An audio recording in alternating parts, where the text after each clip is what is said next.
Hello, welcome to Off the Shelf Reviews podcast number 21. I'm Gary. I'm Ian. And I'm Andy. And today we are going to be catching up on the latest films and TV shows.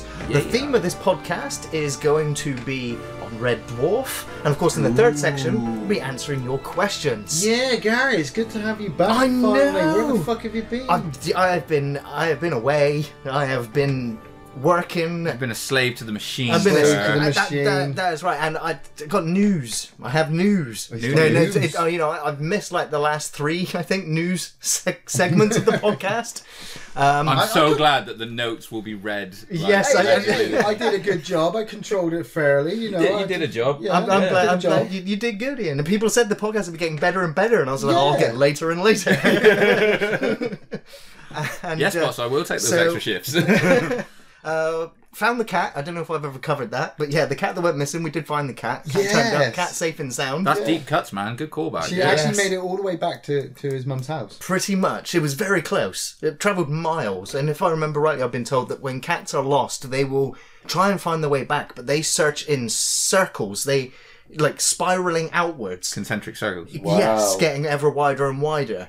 And so it must have travelled some distance like to a make it. Homeward Bound sequel in the mix Exactly. there, right? It just needs to be in an urban setting. No, have you ever seen Cat's Eye? Stephen King's Cat's Yeah, Eye. man. Yes, No, oh yeah, where yeah. the cat goes and is trying to make a way Drew back to Barrymore. stop the troll from killing the little girl. Yeah. That's what that cat That's Drew did. Barrymore, right? Yeah, his mum's cat just interacted with like 3 different So people and they crazy. died mysteriously. But more recently, I have just quit my job. Yay! Not this one. Not this one. This is the last podcast. No. So mainly, and it has been needed because ever since quitting, I took a week off. Yeah. And I maybe sort of rendered out the same video about 6 times during that week. It was just a big break from working where I was working. Big break from the channel just to have a week to myself. And I just played a board game, which I'll get into in the catch-up bit in a second. But since then, this last 2 weeks, it has been... I've hardly left the house, only to go shopping to come back and keep rendering. You are focusing mainly on Off the Shelf now. While you were working, as evidenced through the podcast, you were working ridiculous hours. And, you know, for good pay, you know, everyone gets good pay, I suppose. But you weren't able to... We need to have a talk here. You weren't able to obviously focus on Off the Shelf, and we hit a wall. I mean, this podcast will go up in October. Yeah. And our Halloween series is starting then. Yeah, and it's not ready yet. Wow. And by the time this podcast going up, it needs to be. I'm going to do it now. Fuck you, YouTube, and your fucking automated system. Fuck you. I've been getting messages of this for a long time, just randomly, like, man, fuck YouTube. I'm like, nice to speak to you too, bro. Fuck you. Yeah, fuck YouTube. You know, I'm trying. Like, I've had some very late nights. Just, you know, there's a certain video at the moment that is on render 114. Yes. Our clips, you might have noticed in some of the reviews. I do set a really good baseline. Yeah. And then Gary comes along and goes, yeah, you got to take it down a bit. You know, 25 seconds. You need to take 90 minutes out of this review. Yeah, 25 seconds of clips. No, you got to bring it down to 15. No, you got to bring it down to 12. Right, now you got to take it down to 9. And I'm like, 9? Yeah, now 9 Ian, I haven't told you yet, Ian, but now 6. It's now 6-second clips. 6-second clips. Wow. Okay. I'm going to talk about a really good scene. Now we film. need a lot of the footage in there to cover up, you know, you, Ian. Yeah. You don't want to be looking at my face Otherwise, all it's the just way. us talking and But I'm trying to emphasise the film to the audience. I know, but it's so difficult right now. Because Universal of the... Studios, it's the Zephyr Corporation, and Sony, Warner Brothers are the biggest ones. But going back, Chud, First Blood, Tombstone, Return to Oz, and the Blues Brothers are all the the Robin Williams film, What Dreams May Come. Every single one of those videos has had copyright issues going up, and I've had to appeal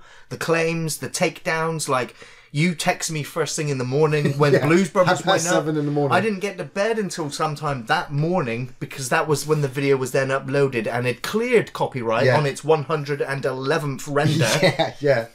I'd reduced all the clips down to 6 seconds, chopped it up as best I could, and then YouTube went, yeah, okay, this one's okay. And then as soon as I went to bed, it went block it worldwide. And so I'm right now, before you rage, Ian. Yeah. I obviously the video was taken down, so in the morning I was like, right, I can either take the video down or I can keep rendering it. But there's a good chance I'm just going to keep rendering it and it's not going to go up today. Yes. And I was like, no, the fans are coming to see the video. They're saying it's blocked. I need to get the video back up. I'm going to appeal this one. I'm actually going to fight the system back. Because I did with Tombstone and I did with Chud and I did with First Blood and all of those got taken back. Yeah. The studio went, okay, it's fair use. You're fine. Have the video back. But Zephyr, Universal Studios have gone, no, you can't have What Dreams May Come. We're taking all the monetization off that one. Thank you very much. And now with the Blues Brothers, they've just blocked that one. And so I appealed it and said, this is fair use. It's transformative. It's all the different things. Yes, it's a review. It's a film review. It's not, I mean, they flagged it as being the whole film. They bracketed it in the takedown notice. They said, this is the whole film. I'm like, the review is like 40 minutes long. The film is like 2 hours. Okay? So we missed like a whole chunk. It's not the whole film. And so I waited for them to reply to that, and then they've come back and said, no, take the video down. Yeah. And so now I've gone, no, and I've responded to YouTube and to them again and saying, no, this is fair use, you're wrong. But now the film studio, if they don't get back by October 18th, I believe it is, they can take the video down and Off the Shelf Reviews gets a strike. So, but I'm fighting them this time, and I'm gambling with the channel. And that makes me very nervous. We will go down to 6 seconds if that is the way that's to what get we're past having to the do YouTube automated system. With the October release of reviews, where I'm panicking a little bit, but it's just going to be another 2 weeks of intense editing. And fighting the fair use copyright system. That's why you threw your shirt down. Basically, don't panic, because even though Gary's gambling with the channel, we've already copyrighted on the shelf reviews, so we'll just, I was actually thinking this. Actually, this was my backup idea, right? So, YouTube flag us, we get striked, and the channel goes down. Well, the channel will disappear after 3 strikes. Yes. Right, okay. But the first strike can affect the channel. The first strike goes down, right? And then we just construct another channel called Off the Shelf Reviews 2. The sequel. Wow. The sequel. Mm-hmm. You're just Robocopping this shit. And then we just start uploading videos onto that channel. Yeah. And give out that. And then that one gets striked and that one gets taken out and we go to Off the Shelf Reviews 3 in 3D. Space. That's number 4 in space. And then we just keep... that's how we keep the channel alive. Well, that's good to know. Love it. Great idea. The backup, obviously, is like, if Ian can't do video reviews, he's just going to stand in the street like a kind of evangelist and just shout about tech and movie reviews. With a different poster each week. Do not watch this And we'll film it all and put it on Facebook Live. See, that's a motherfucker. They let Tekken past. Well, no one gives a shit about Tekken. Gives a shit about fucking Tekken. Mate, they're just happy that people are hearing about it. Let's be honest. The filmmakers are like, holy shit, someone's talking about our movie. Like, have you heard the content? Doesn't matter. It's out there. People are going to buy the movie to see if what they were saying was true.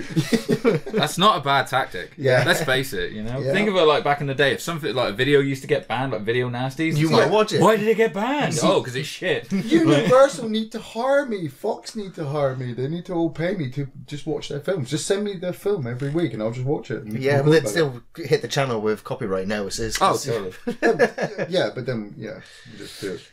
So, we want to get into the catch-up, and this is a question we've had thrown at us quite a bit over the last 2 weeks, Ian. Okay. When are we going to talk about the new film, The Predator? When I watch it.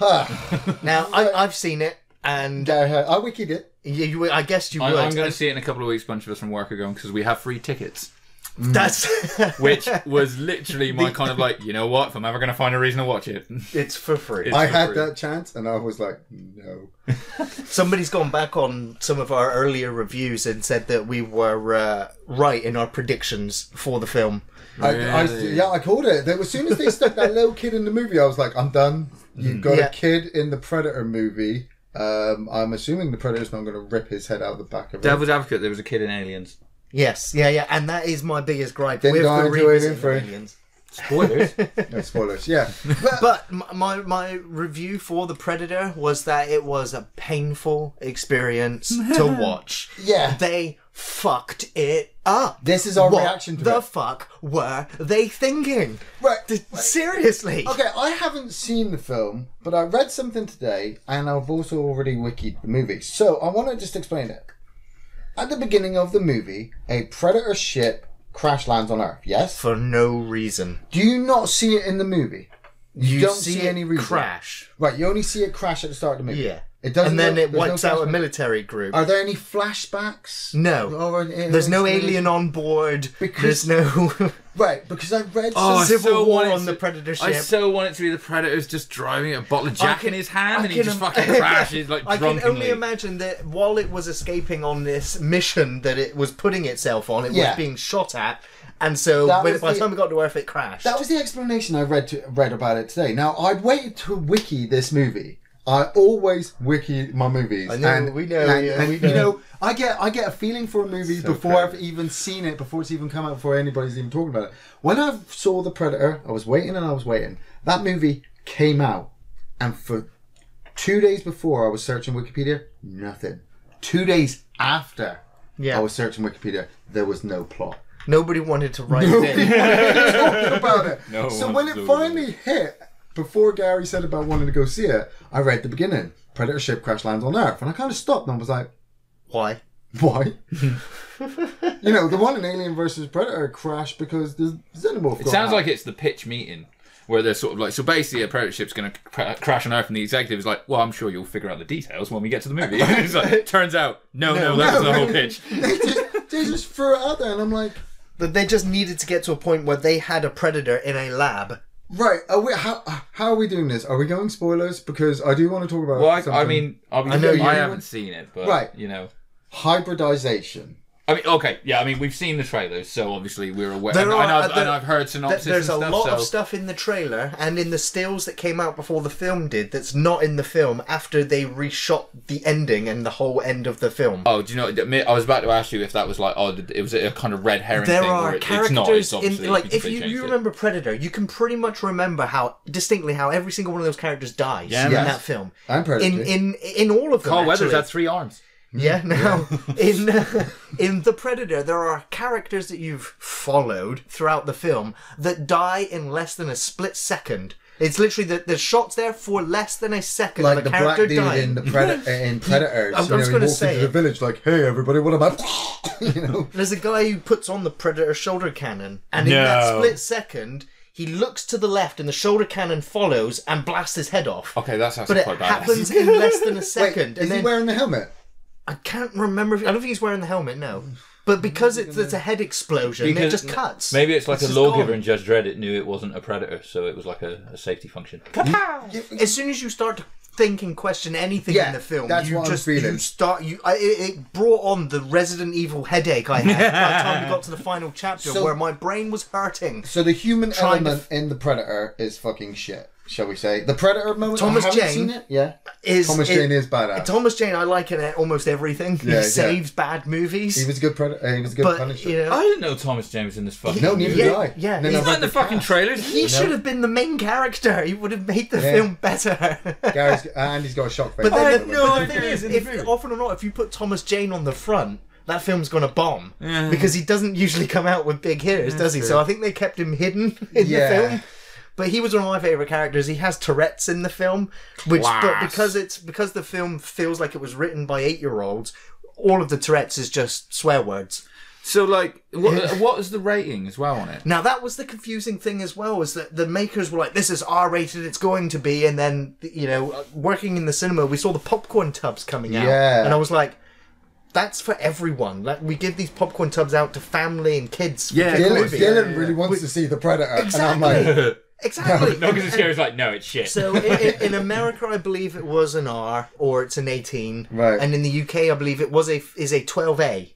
Shut the fuck No. up. Yes, it's a 12A. I thought it was 12A. at least a 15. Which is why it's on the popcorn tubs, because you can't. I don't think you can. Well, how do bad ones. is Thomas Jane swearing then if it's 12? Exactly? There's a lot of swearing, pussy, fuck, shit, all of it. Yeah. As a parent, I'm No, shocked. exactly. That's why it's tonally confusing Because because if it's a 12A, I can take my kid to it because it's You 12. can. they're accompanied. There is a sequence where the Predator tears a room of people apart, and there's arms coming off, chest being pulled out. But it's in right. Think about this. Right, this is the crazy thought. Now, we wouldn't take our children. Me and Andy wouldn't take our children to go see the Predator because Dylan is 9, Jessica's 8. And it would just be morally wrong on every standpoint. It'd be funny as hell. It just sounds like she'd be bored. It'd be funny as hell, but we'd get in so much trouble. Now, they are trying to sell this film to adults who have seen the original Predator movies, of course, who may have children at a certain age right now. So, hey, yes, summer blockbuster. You got a fucking teenage son or daughter? Take them to go see the Predator. Yeah, you can bond over it. And instead, do you know what'd be great to do if you wanted to bond over the Predator? Fucking watch Predator with them. Yes. Yeah. You know? Yeah. And you can be like, there's even a great sequel. And they're like, is there more? No. Well, no, I like the second one. Second one's that's what I'm saying. Yeah. You can watch the first two and then No, because you just got to chuck them in the deep end and just be like, look what they did to it. They went to the Antarctic. Because I want to teach my kid a lesson, like everything you love will turn to shit. Look how dark this Predator movie can be, you know. So it's a massive avoid for me. I know we'll I'm buying it on DVD. We are going to review it down the line, and we've reviewed every Predator film and every Alien film, so we will review it. But I'm not in a rush to watch it again. Yeah, I'm not going to go to the cinema and watch it because I know I'll just come out feeling a bit tainted. You're gonna feel dirty, sticky. Like happened with Alien, whatever it was. Alien Covenant, Gary. Yeah. Alien Covenant. Say it. No. He's having Nam flashbacks again. Speaking of Nam flashbacks, Andy. I know there's a film you recently watched that I know I mentioned in a previous podcast. Yeah, I was excited for. I watched The Meg. You watched The Meg. Why do you sound so... Shut up, Meg. With Jason Statham. Oh, man, it was so fucking Jason Statham punching giant sharks in the face. That weren't even the worst bit. For it. I mean, he can't... Spoilers. We're in spoiler territory a little bit. We'll try and, but you've seen the fucking trailer. It's 2 months, yeah. I mean, he punches a fucking spear into its eye whilst 30 feet in the air. It's fucking stupid, dude. Yes. The thing is, and it's not...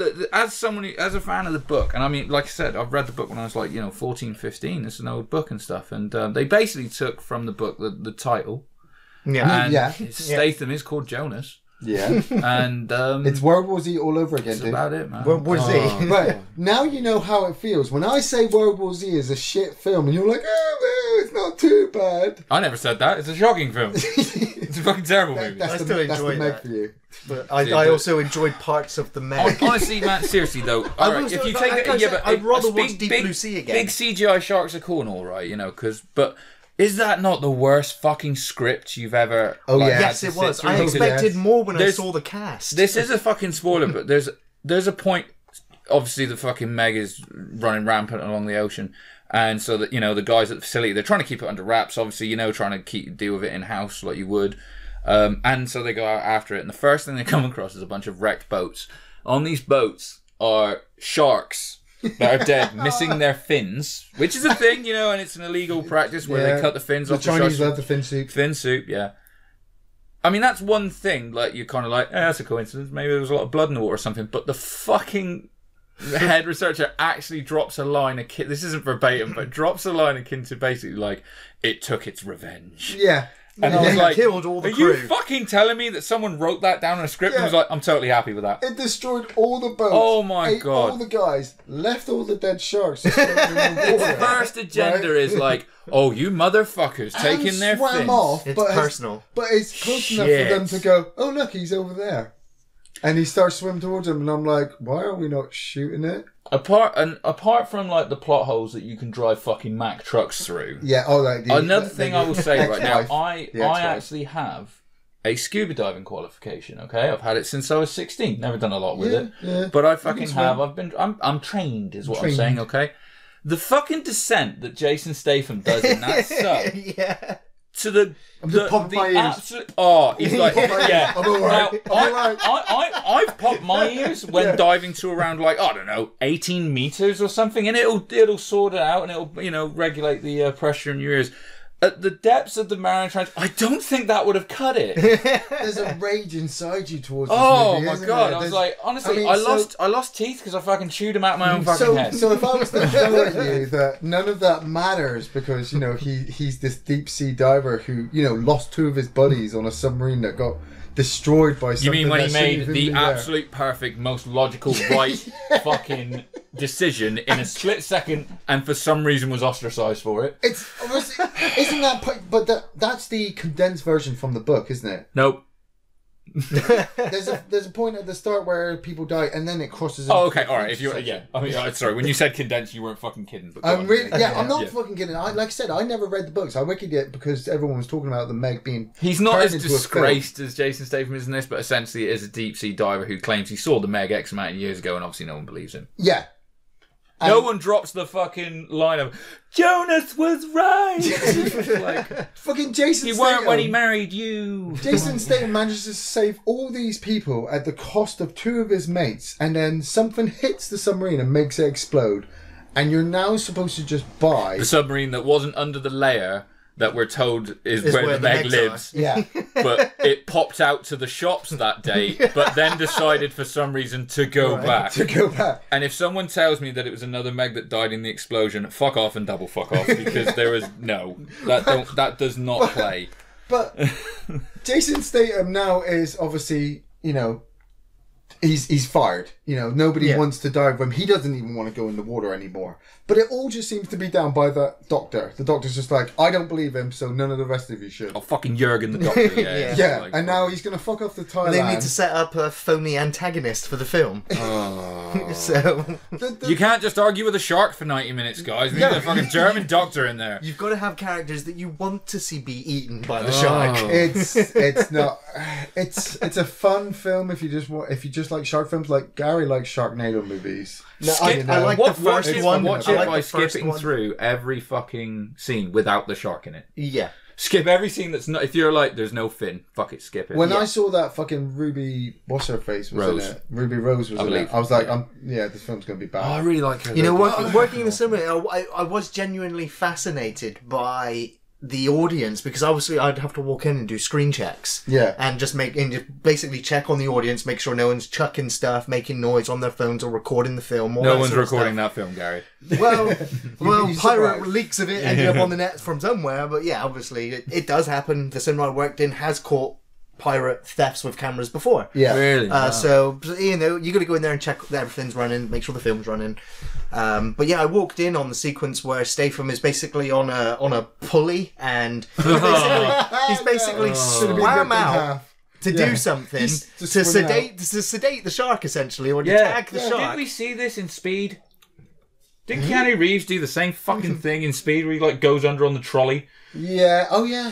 Yeah, and so basically, Simpsons did it. Once he's hit the shark, they then basically need to pull him back onto the boat. And at one point, they're pulling him back, and they're like, "Oh, that's getting the shark's attention, so turn it off." And then the shark's still coming towards him, and they're like, "Oh, turn it on!" and pull him towards the boat. And I was that like, was amazing. "Oh my god, why did you stop?" Like, fucking hell. Go, But go, anyway, go, go, but then go. I think they're watching the audience, and they're all like, Yeah. as the shark's chasing him through the water, and I'm just like, I've seen this. Like, I didn't really, You're like, I didn't get Yeah. that. You're 45 minutes in, people. Statham ain't getting eaten. That's exactly how I felt after I Statham could be in the water with 50 sharks. Spoilers, he is at one point. And you still won't get eaten.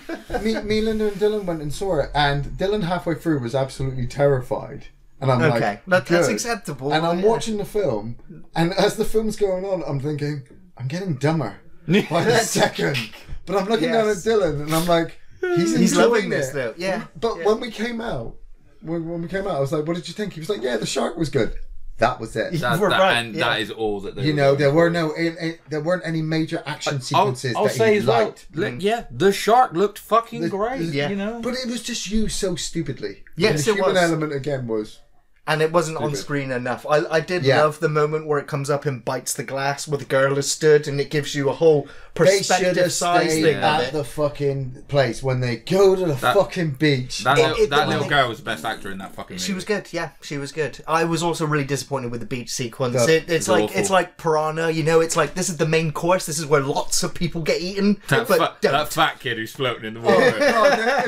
Do you remember Jaws? Look how shit we can make this scene. Do you remember how terrifying it was to see people with shallow water on a beach with children? You won't believe how fucking tame and shit we can make that. Wedding. I'll sink that fucking boat.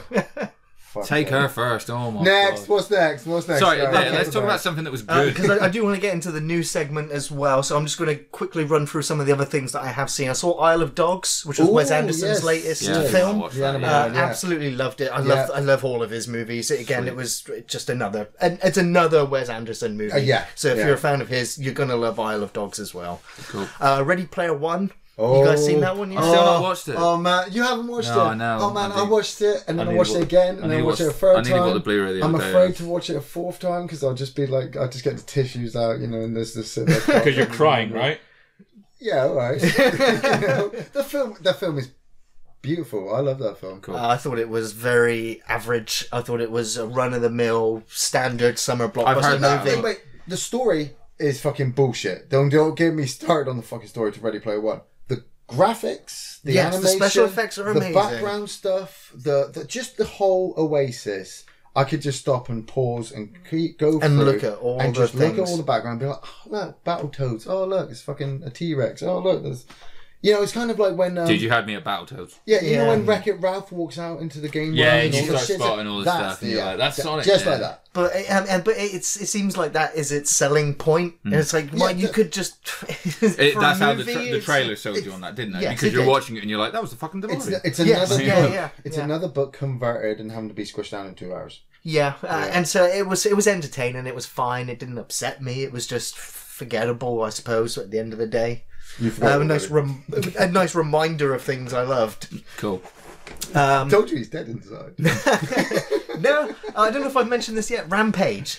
Great film. Now, I really liked it. This was the surprise. This was a surprise movie for me because I put this on. I watched this the same day as Ready Player One. Yeah. I think I watched this before, which is partially why Ready Player One kind of disappointed me because. Rampage was so exciting. Yeah. And I love monster movies, kaiju movies, and I played Rampage the game. Hell yeah. And I went through lots of interesting phases of hating and loving Dwayne Rock Johnson, whatever.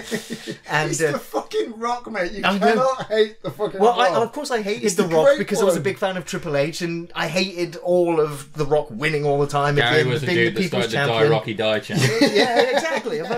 And so, but the thing is, then I realised I love hating the Rock. Yeah. And then watching him come out, and it was Doom. And he fucked that. That film was a fuck up. Oh yeah, he messed that shit up. No. I've realised this over the years, right? Dwayne "The Rock" Johnson is a fucking awesome actor. Like I'm watching the network. I'm watching WWE Network all the fucking time. Mate, he's charismatic as fuck. And I'm going through the Raws, and he is on screen. He was amazing promo. Playing that Rock. Yep. We believed that was him. So then when he went into Doom and they fucked that up with the script and shit like that, and the Scorpion King and that shit. He had to find his place while he's filming. And his place is always ex-Special Forces. Because he looks after monkeys in this movie, yet is somehow still ex-Special Forces. I tell you which film I did turn off. Skyscraper? Skyscraper, yes, he just said it. No, Skyscraper. I saw the trailer for that one. I was kind of excited. I was like, it's Die Hard with The Rock. But it was awful. It was so bad. An hour into it, I think I lasted, and I was like, I'm done. Really? Turned it off. Did he kill anybody? He just knocked them all out, didn't he? I can't remember. I just really can't remember. I remember watching who the big stunt that was in the trailer, and once he had leapt from the crane to the building, and that was when I was done. After that, the film just fell apart. You gotta watch shit like The Tooth Fairy. You gotta watch shit like The Return of Witch Mommy. You don't. I don't. I've seen the meme. That's enough. Yeah. You gotta watch those things to go. You know what? If I'm gonna watch the Rock movie, I'm watching the Rock movie. I'm gonna get all the way through it. If you're gonna watch a Rock movie, watch Rampage. because it was actually really exciting. Man, I've got it on DVD. Or Central Intelligence. The monsters are really well animated. If they, it's beautifully blended into the film. Yeah. It's cheesy and corny. Yeah. But what surprised me was that it was gory and violent. And when I saw blood, guts, and entrails hanging off the trees in the woods where the monsters just devoured a mercenary group. There was a sequence where they introduced this military guy, you get 40 seconds slow-mo camera following him before you even reveal his face. And you watch his entire squad get taken out, and then you're ready for him to have this fight with the beast. And it was good, man. It was good. Quick question: have either of you watched Ballers? No. Or considered watching Ballers? It's another one that's on the list to watch. I only hear good things about it. Yeah, it looks good, and they're like me. But it's the Rock being charismatic as fuck. Yeah. So moving on, Westworld season 2, it did finish. I know I talked about it in some of the other podcasts. It was lukewarm with it, but by the end I was still like, this is still okay. It's not gonna last. I will come back to it when season 3 starts. It's not put me off enough, but it wasn't the same. Didn't reach the same heights. Once you get past the whole robots taking over and the humans being killed, Westworld is gone. That's why they were never able to make a successful sequel. Right. TV series, don't get me wrong. I personally haven't watched it because I know the end concept. Well, they've said essentially that season 3 is going to be like a whole new show again because of that issue where it needs to now tell the next story. But that's where it will fail again because they try to do that and people are like, it's not as good as the original. Yeah. The first lot. I just figured with Westworld, I've not seen it yet, but I'm kind of like, how far can you go with it? How many? How many robots parts? How many rides can you have a robot park before they shut that motherfucker down? Yeah, but the robots are escaping the park. It's basically the Cylon uprising. Do you know what they should make? So it's a prequel, is what you're saying? Exactly. Yes. They should make a Jurassic Park TV series, basically on where every week there's a ride in the park, and yet somehow they're still allowed to make dinosaur of the week. The dinosaur of the week is smell a crossover. Smell a crossover. Yeah. Wentworth. Yeah, everyone knows I'm a big fan of prison dramas, and I love my Prisoner Cell Block H. Yeah, and I love the reboot, reimagine of that show with Wentworth. Just finished season 6 of the show, and this last season was more horror than it's ever been. And I remember Prison Cell Block H had its horror moments with obviously serial killers and psychopaths in prison and when they escape or the new prisoners that are coming in. But this last season had lots of nighttime prison lights coming on, lots of nighttime activity happening. Nice. If anyone's a fan of Prison Cell Block H, you remember the biggest antagonist of the show was the Freak. Yeah. Yes. Ferguson, who was the screw who liked to beat up and run the prison and always aspired to be Didn't she get knifed in the original series? No, in the original series, in the very last episode, I think it's Rita basically sets up a cash drop for the Freak, and she goes to pick up the money, and it was a drop basically, in the police and FBI and everything were all casing it, and they arrest her, and she gets brought into the prison, and as she's being brought into the prison is the last moment, I think. But Wentworth is literally, it did all of that. It did who was the original top dog from Wentworth. Yeah. She basically gets killed by Ferguson in this one instead of being sent to another prison and dying in a fire. Yeah. But then the Freak ends up becoming a prisoner in this one, ends up becoming top dog, then ends up getting murdered, getting killed. Damn. We don't see it on screen. We watch her get buried alive. Eesh. She's buried alive by other prison guards that are doing it to help protect the women because of how manipulative and psycho this screw is. Wow. And it was done very well. And then in this season... They brought her back. No, basic, like I said, with all the nighttime horror, like with the horror setting, things start turning up where the letter turns up. I know what you did last year. You know, amazing. And then the Freak's legendary gloves turn up on the pillowcase, and you're like, she's back, like she's. No, it's her daughter. But it was, it was exciting. It was really exciting. That's cool. Show. I like burnt through it really quickly. I love my prison dramas. Nice, very good. Super Troopers 2. I need to watch it. Still not watched it because this is the reaction I get from everyone. It is worse than Adam Sandler humor. I don't know what the fuck they were thinking when they made this film, but And it makes me scared. I never want to go and rewatch the original now.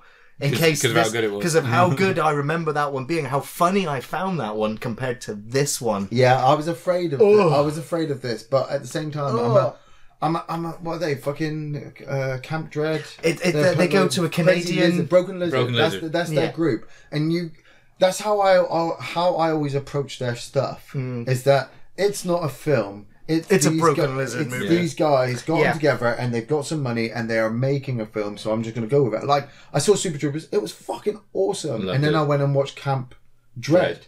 And I'm like, right. Beer Fest is way better. Yeah, I want to see Beer Fest, and they're supposed to be making fucking Weed Fest as well. Well, they teased it at the end of it, literally. But yeah, 10, 15 years ago. But then again, there was a slight gap between Super Troopers 1 and 2. Right. I saw Super Troopers 2 as kind of like their cash in. We're trying to get the money back so we can make our next project. And I'm like, I wonder if it'll work. People rushed out to see it, and I'm like, you're gonna hit something hard. You're watching Super Troopers 2. Sign. What did you expect? Oscar-winning fucking character monologue pieces. I expected some good skits, some good moments of laughter. They lick windows, don't they? Dude, think about how fucking funny in that first one was, like when he's like cat game, and he's like right meow and stuff. It was so basically funny. This second was just callbacks to a lot of those jokes. That's what I'm saying. Because they pull over the same meow. Yeah, I saw that in the trailer. Exactly, and that's how I was going to approach the film with. Right, it's just callbacks, just brought up to a better. They lick windows, dude. Seriously. Yeah. Because the snozzberries taste like snozzberries. Yeah. So, Fear the Walking Dead. This has been a bit of a controversial kind of thing with Walking Dead fans. Yeah. It's because... If you're a fan of Fear the Walking Dead, I'll just quickly recap my history of it. I hated season 1. I thought they'd fucked it up by going, we're going to show you the zombie apocalypse as it's happening. Yeah. Fake out. Actually, we're going to skip like 6 weeks of all of it and just jump to after the apocalypse again. Yeah, we're trying to sell you this. So I hated that. I hated it. It was a big failure on what they set out to accomplish, in my opinion. But then I grew to enjoy the Clark family. My favourite characters got killed off. Yeah. But I stuck with the show, and the show became... in my opinion, better than The Walking Dead in many regards because it was still fresh. I didn't know what was going to happen. New locations, new characters. But you followed this family, essentially, with a couple of tag-alongs going through. In the most recent series... they have killed off all but 2 now of the original main characters. Characters from The Walking Dead. The first episode of part 2 of this series is the Morgan episode. Yeah. None of the original cast are even in that episode, or they turn up as the bad guys for that episode and the subsequent episodes. Wow. And so you're immediately seeing the characters you've been following for 3 years from a different perspective, where they're now the villains. So you completely alienate who you've just... the audience for this show, because it's been hijacked by the Walking Dead character, who's now the lead of this show, because they killed off all of the leads but the support characters for the show. That is really bad. Imagine watching The Walking Dead and they just went, you know what, let's kill off Michonne, Rick, Daryl, and wait for season 9. Yeah, I know. Well, I know quite a few of them are leaving, but imagine just wiping them all out. Yeah. And then carrying on with your support characters. It's risky, but it's very risky. But that's even different though. Like you said, if you carried on with the support characters, that's one thing, but to bring in a guy from the other show to move over, that's like fucked up. Imagine if they killed off Buffy and brought Cordelia back over from fucking Angel to take over, you'd be like, hold the fucking phone, bitch. Yeah. So, but the thing is, I've stuck with it, and I do like the Morgan character. He's had some seasons where I've not liked him, but you've got to remember, he was there from episode 1 of The Walking Dead, and so... he has joined up with the Fear the Walking Dead guys. He's the lead now, essentially. Yeah, but at what point in the story with him and Rick? Well, obviously it's up to date. In the last series, in the last episode, Morgan's like, I'm done with this group. I'm done with people, so see ya. I'm off to be on my own forever. Wait, and then he meets up with all these other people. Yeah. What the fuck? But that's the Morgan character changing, evolving, and learning. But basically, in this season, he decides, you know, fuck it, I made a mistake. You people, some of you people are great. I'm now going to take you all back to Rick, and that's what that season is about. Smell a crossover. Well, I mean, they've already said there's going to be more crossover. Flash and Arrow, isn't it? All over again, basically. But I like it. It's the Walking Dead universe, so I'm okay with that. No, because. Okay. No, you're not. No, I'm not okay with it. My problem with the Fear of the Walking Dead when it first appeared was, what the fuck are you doing? You've got this really good concept based on these comic books. Well, you should go with it. No longer based now. The fear. No, yeah, I understand. They could only go so far, but they brought in Fear of the Walking Dead to start off the story. Like you said, start off in the past, tell the past story. And I hadn't followed it. I hadn't watched it at all, and I was hoping that once it got to season 3 and Morgan came in, it was a flashback. You know, at points where before he so met basically up with Rick it's like, you know, before he found him in like that building that he'd sort of fortified or something, it was like this is what happened to him in that he met up with these like, as in like people. when Dwayne died, like Dwayne dies and then that's what happens up until Rick finds him again and he's in that state or him something. fucking off at the end of The Walking Dead and going, oh, I'm sick and tired of people. It's like, okay, Morgan, I'm going to Gandalf it out of you. You're a fucking psychopath when it comes to it, and everyone should avoid you. So let's give him his own show. No, he's going to go over to this one and meet up with all these other guys. And wait, machine gun all those. Yeah, he only needs to give him his own show, like the Morgan Dead, or something. Like the Cleveland Show, or something. The Morgan Show. But what I was about to say with Fear the Walking Dead is, granted they've killed off a bunch of characters. But the characters and the actors that they brought in that are now the leads for this show, I love them all. Cool. I really like them. There is another ex-police officer he reminds me of Roland the Gunslinger. You know, he doesn't like using his guns ever because it makes too much noise. But then the instant comes where he needs his guns and he just dual wields, bang, bang, bang, bang, bang, headshot, headshot. And I'm like, this guy's a fucking badass. Like, you didn't realise how much of a... But he's also... There's quite a few instances where I thought he was going to die. He gets shot at one point. I was like, no, I'm just going to like this character. Nice. And that was when I realised I really like these characters. Yeah. So I'm, you know, despite it being quite controversial and basically pulling the rug out, I'm happy to keep going with it. Absolutely. Wait until season 4. 5, I think, next. Yeah. Wow. Yeah. But I'm excited for Walking Dead Series 9. Stopping. You know, I'm a big fan of the zombie genre, so no matter what it does, I'm still going to be this podcast goes out, The Walking Dead should have started that. Just about, I think. I think it's 20... No, it's on the 8th of October. It's actually on the 8th of October. I checked. It's out on my birthday. It's out on Gary's birthday. Yeah. Wait to see whether that's a good present or not. So I'm going to skip some of the other things. I'm going to jump them into the next podcast talking points for now. Do you know, because quick one that I wanted to say to you was on your recommendation, I watched The Good Place. Oh, brilliant! The Good Place. Yeah, And I've actually had a few people come back to me these last couple of weeks telling me excellent how much they're enjoying it. It is so fucking good, dude. Yes, it's awesome, and it's one of those where it's like I am literally not going to really say anything about it because. I don't want to spoil it for anyone because you should watch it. But it's got one Ted thing, well, it's got Ted Danson and right? Kirsten Bell, not Christian Bale. No, Kirsten Bell. Anya from fucking Frozen. Oh, but here's the thing, right? Veronica Mars. Yeah, that would have been a better reference. Pulse, American remake. Oh, why? I know I remember they're from somewhere. Yeah. There's this moment that we watched because I've watched 2 seasons and the 3rd season's about to start at the end of this month, right? And there's this scene where she's talking to Ted Danson's character, and Ted Danson, without any spoilers, happens to be behind a bar, and he slips back into Sam from Cheers like a fucking champion, and I lost my shit. Yes. I absolutely lost my shit. Yeah. It was so good. But yeah, I fucking love that show, it's, man. It's compulsive watching, isn't it? You binge watch it, you're like, one more episode. Well, we've been going through. We're trying to watch a few more series, me and my wife and stuff. Like we watched Safe, which is very good. Michael Hall on Netflix, English sort of drama about a girl who's missing in the skating community. I saw that. I was like, possible Dexter spin-off now? No. It's probably it's better than the last couple of seasons of Dexter, but that's not really saying much. So that's really good. Started watching American Vandal 2. Yes, nice. Right. But we've been watching The Bodyguard on BBC. Oh, with on Whitney Sundays. Houston. No. Do you know what's funny? That is correct because this one is called Bodyguard, and I realise why. So, but The Bodyguard. Yeah. Everyone's fucking talking about, dude, this series with you know I can't remember her name, the Kirsty singer, the chick from fucking Life on Mars in it. And Whitney it's been Houston. it's been awesome because it's like we're watching it on BBC One. Yeah. Okay, on a Sunday at 9:00, and it's like. This is how our parents used to watch TV. I'm like, 5 minutes before, I'm like, make a cup of tea now because the thing's about to start. We still could live pause it, but that's not the point. I'm like, God, we're watching TV like cavemen. You just sat in front of the computer on a Sunday night. Scheduled programming. Slippers on. It's fucking great. Other than, but I did want to mention as well that I had a birthday Oh, since the last one. Happy birthday. And we did. Thank you. Well, and we had a really good time. We had a massive barbecue at my house and everything like that, which was awesome. And we had a great big Nerf gun fight as well with the kids. Awesome. Which was great. Yeah. Did you share your birthday with your daughter? No, I don't.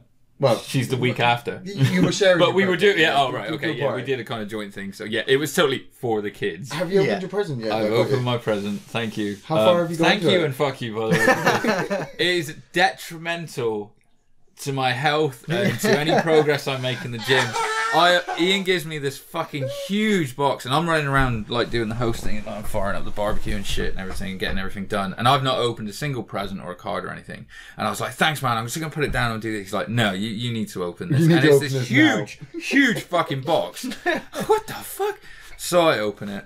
And it's a box, and it's got a label on it, and I just start losing my shit, and I'm fucking stripping it open, and everyone's like, "What?" And out comes a 3 kilogram tub of Nutella. 3 kilograms of Nutella. Oh my god! It was the size of my fucking head, and I have a big head, and I was so happy. But how much have you got into it? Oh mate, I've barely scratched the surface, man. I literally, but it's in the fucking house, and I'll just fucking casually just fucking get a spoon. Those are the things that you put in your nuclear apocalypse bunker. If society wouldn't frown at me, I'd fucking sit there like Winnie the Pooh with a jar of honey and just fucking a wholesale bucket. Oh thing, mate, it's amazing. Like, this guy likes Nutella. So let's see how much I can get him. Oh, it's like an industrial fucking. I wish I told you. I wish I told you I liked money. Yeah. Well, oh mate, it was amazing. But there was this really funny. Peanuts. Yeah. Oh, maybe we get them together. Bam. There was this really funny thing that happened because, like I said, we had this big Nerf gun fight. Went down onto this field that's outside my house and stuff, and all the kids there. So obviously you were there, you were Dylan there, and everything like that. Yeah. My neighbour's kid is there, and like, you know, they were running around. We might have gone a bit overboard buying the Nerf guns. I'll be the first one to say. Yeah, so we're picking up at the end. Oh my god! So the kids are going wrong. All of a sudden, when the kid comes past and he's fucking crying and stuff, and he's a bit of a wiener kid. But I was like, "What?" I was like, "What's up, buddy?" And he was like, "Dylan shot me in the neck." And I was like, "Well, I'm sure it was an accident, buddy." And then I sort of went over, and Ian was stood there with Dylan, and Dylan goes up to the kid, and he goes, "I'm sorry I accidentally shot you in the neck." And he's like, "Okay." And they both walk off. And I looked at Ian and I went, "The only truth in that statement from your son was, I shot you in the neck." It was no accident. He was not sorry. Like, you know, because the second they walked off, he put one in the back of the fucker's head.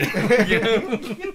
There was a lot of being shot in the face. It's like, not in the face, not in the face. No. And naturally, it did kick off again in my garden, which is like a good sized garden, but not the size of a field. My father-in-law is a fucking idiot, and I love him to death. He's a fucking sniper. You'd be sat there. Well, he is ex-army, so you know, and all of a sudden, this fucking shot is just cracked you in the side, and you're like, blah, blah, blah. You pull out your gun and start firing. Everyone starts taking cover. I'll say this as well. My father-in-law has got MS. He's wheelchair bound now. Right. This did not stop him from taking part in the Nerf war because he gets on his big fold-out electric wheelchair that basically looks like an industrial-sized mobility scooter. Yeah, yeah. But it folds up into this tiny box, and you are like, how? And so it took it down onto the field. He's chuntering along on this thing with a big African helmet on as well. African hunter's helmet on, and he's got a Nerf gun that's pump action that he's jamming in the fucking handlebars to cock to then shoot at kids. And I'm fucking roaring. I said to my mother-in-law, I said, "Why didn't you put him in a white lab coat?" She's like, "Why would I do that?" I said, "Because he looks like Dr. Nefario from Despicable Me. I could see him floating off in this thing like, oh, miss you all." You know, it's fucking amazing. Awesome. It was good times. Yeah. Let's jump into the news. We're going to blast through the news fairly quickly. I've been working, by the way, just so everyone knows. We all know you've been working, Ian. We're going to get to some sad news, but a legendary actor did pass away in between the last podcast recording. This was a fucking bummer. Burt Reynolds passed away at the age of 82. The cash has passed. Started his film career with Angel Baby in 1961, which got him a lot more leading roles in films such as Navajo Joe and Operation CIA. I remember him from Deliverance, obviously, and of course, Gator, Smokey and the Bandit, Cannonball Run. Do you know why he grew his mustache? No. Because people were trying to sell him as the next Marlon Brando. I can see and that. He went up and he was in a film with Marlon Brando. And Marlon Brando fucking hated him for it. So to visually to put him out to the side, he grew out that mustache and boom. motherfucker. Yeah. Bigger than Marlon Brando, I'd say. Yeah. The mustache. The mustache. Bigger than Marlon Brando. Oh man, I loved him in Boogie Nights. So it was amazing. Boogie Nights, right? Yeah, right. Boogie Nights, Still working as well, wasn't he? Because it was only, I think, last year he was in a couple of projects, so a lot of passion pieces and stuff like that. That's right. Yeah, still working, man. Do you in my opinion, one of the last great true movie stars, Burt Reynolds passing. Wasn't he the father of the girl from Out of This World? The girl that could push her fingers and pause time. Was he her dad? Was he her dad? I'm pretty sure he was. Is that true? Because I remember that show. I haven't thought about it in 30 years, but still. I'm pretty sure her dad was voiced. I think he was voiced by Burt Reynolds, but they couldn't get him on to be the dad. So when the actor came on, he was just somebody else. Yeah, check that one out for you. Sure. I think. I'll fact check the fuck out of that later. Guardians 3 has been indefinitely put on hold now. No, fuck this, skip this shit. Yeah, we have been going on about Guardians 3 for the last fucking 4 podcasts. He wrote some bad tweets, he got fired, he's a bit of a dick when he has his fucking time out, and we need a Guardians film, so either film it or get fucking stuck in doing another one, like fucking Captain Marvel. That fucking shit looks good. It does look good. I like that Batista is like, Next fuck story. everyone. I mean, is there anything good why it's been No, it's hold? been delayed. It's been put on hold. They don't know what they're doing anymore. Yeah, fucking... What? Yeah. It seems like the cast have kicked off though. That's the thing. After the cast kicking off, it's all put on. I mean, shut down. Yeah. All right, next. But a project that is now going ahead. Stop! Is, No one animate a raccoon. People thought that it was a sequel, or sorry, a remake of Big Trouble in Little China, but it's been confirmed now that it is a sequel starring Dwayne Johnson. There's a positive to Let's that. go back to... I don't want to talk about this anymore. The positive to that, though, is surely at least he's not going to be Jack Burton. That's the big thing. He's not. They've said that this exists in the Big Trouble in Little Universe. He's going to be a universe, That's better. but it's not. So it's not a sequel as regard, but it's just in that world. So he's going to be a trucker. He's going to take on a bunch of mystical fucking. They've said magical wizards this is their and words. save a kid or a woman. There's a lot of things going on with Big Trouble in Little China. We are in the process of developing that, and let me tell you, the idea is not to actually remake Big Trouble in Little China. You can't remake a classic like that, so what we're planning to do is we're going to continue the story. We're going to continue the universe of the film. Everything that happened in the original exists and is standalone. And I think there's one person that could ever play Jack Burton, so Dwayne would never try and play that character. So we're just having a lot of fun. We're actually in a really great space with the story that we've cracked. But yeah, no remake. It is a continuation, and we are deep into the development on that. Right. So they're going to set it in San Francisco. He's going to be going up against some mystical Chinese wizard thing. It's going to... Kurt Russell is going to turn up and be like, I'm not getting involved in this, and walk away at one point, which will be worth the fucking money to go see it in the cinema or on DVD. The cameo is going to be epic. Yeah, he's going to rescue the girl who's going to have green eyes, and it's going to be a kid because it's going to be a 12 movie. They could get them both back as well, right? Because obviously, what was her name again? Sex and the City. Kim Cattrall. Kim Cattrall. Yeah. Kim Cattrall could be back in it, and it's not Jet Li. Jet Li could be in it. Yeah, it's fucking Dennis Dunn. Dennis Dunn, yeah. Is Dennis Dunn still alive? I think so. If not, they could just get Jet Li. Yeah. Have you seen Jet Li recently? I don't know. It looks more like Jack Burton. Die Hard 6 has officially been named. Its title is McClane. They're doing the whole Rocky thing where it's, or Rambo.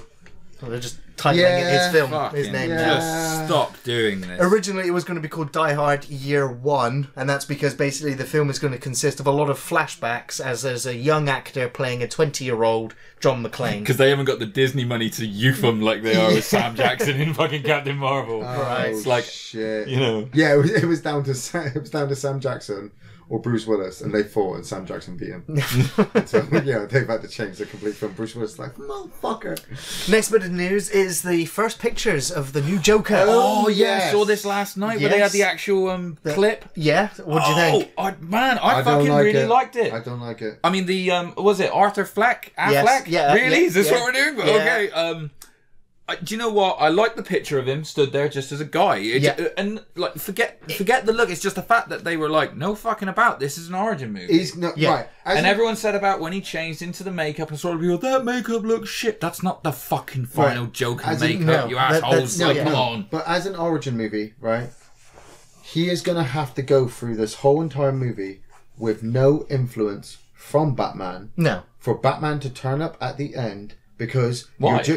It's not. Batman shouldn't even be in the film. Origin story. And as a Batman fan yourself, I've read the comics myself. There are many origins to the Joker. Yes. You cannot have one. One of them was beautifully animated in the show. Have Joaquin Phoenix hand me the origin to the Joker. It's a version. I'm liking the idea of, and I'm hoping they go for it, because we haven't heard anything about the actual film itself, have we? No. I'm hoping. Well, technically, yes. It is going to be him trying in life as an actor, as a thespian, and basically just being ridiculed by everyone. Like the whole world is going to spit him out. That is in one of the Joker origins. It's like an extreme version of Tootsie. No, and as a fan of the Joker, as a mad fan of the Joker, right? He is going to have to do something really fucking big to get him like that. So he's going to I'm hoping he's a psychopath. He is a psychopath who, being ridiculed, trying to get this job he starts to just fucking murder people with the makeup on. And that's what I mean. Batman doesn't turn up. He hears stories about a vigilante going around beating up criminals here and there. He starts to make a name for himself. It happens at the end. No, wait. Dark Knight. Right. Was Batman in any way involved in the origins of the Joker in that movie? No. So you don't need him. That's what I'm saying. But we didn't have anything concrete of what the origins were. Exactly. This film, I'm just saying. But all I'm saying is what we do know from Dark Knight is that Batman wasn't involved in creating the Joker. Not like Tim Burton's. No, exactly. That's what I'm saying. We're not talking about the Red Hood gang and the Acme Chemical accident or anything like that. So what's he going to do to become the Joker? I don't know. But undergoes a psychological transformation, which is interesting. It's different, and it's not something the DC universe is looking to explore. And does what to become the Joker? He's going to have to carve his own smile on the city for them to take All notice. I'm saying is that everyone was really upset when Heath Ledger got cast as Joker. Everyone said that's a huge mistake. Yep. Yes. And why are you bothering? You shouldn't do it. Yeah. And now turns out the internet is stupid. So to me, and I will just say wait on this one I think everyone needs to give this movie a fucking chance. I'm using that as a basis. Mm-hmm. Heath Ledger, I was not going to say was going to be a good Joker. His storyline and the way they delivered him, you're going to have to make Joaquin Phoenix dark. From the picture that I've seen, the portrait, it looks like they're going that way. Don't forget about the makeup. Joaquin Phoenix fucking stood there with that shit on. I want to see the split personality, break. Yeah. I want to see the psyche break, and for the Joker to emerge from this broken person. If we don't that's what I want to get. If we don't get that, it's going to be shit. Yeah. So, talking about DC, Batman and Superman are done with the DC universe. What the fuck is this all about? I mean, James Gunn's doing... None of it's actually been confirmed, but what we do know is that Warner Brothers are going, we're not going to make any more Superman films in the time being. Ben Affleck just hit rehab, though, again, so he may have been drunk Batman. Well, I think he can play Thomas Wayne. Yeah. So Henry Cavill, he's they've pretty much said, look, your contract, you can't escape it, binding. Right. So when we do decide to make Superman films, you are Superman. But right now, we're not making any Superman films because all the Superman films that you've been in have sucked or have not made the money we want. No, that's essentially it. And so what they're doing now, and feels good. From what I looked at from DC, what they're doing, they've gone, what did well out of all the films we've really did? Suicide Squad did okay, mainly a female lead. Yeah. That's how they sold it. Wonder Woman did really well, so now they're going, right, Supergirl. Supergirl's our big thing. Yeah. Well, should we have Superman in it? No. We're doing Shazam. Superman was supposed to be in it. Yeah. No, we're not. He's not in it anymore either. You know, that might be actually a good way to save DC at the moment in the cinema. Going up against Marvel, they are not going to win. They are not going to win. No. The way Marvel is delivering itself. But they need to not try and go up. But the thing is, Marvel are going to be on a downward slope after the second Infinity War film comes out because it can only... Before time, Marvel has done well because they were able to healthily balance all of those male leads against the single female lead that they had at the time until they started to expand more on them. DC should just go, you know what? Fuck the male characters for a bit. How many times have we seen a Batman story? How many times have we seen a Superman story? I mean, we're going to get Aquaman soon, and guess what? He wins at the fucking end. Spoilers!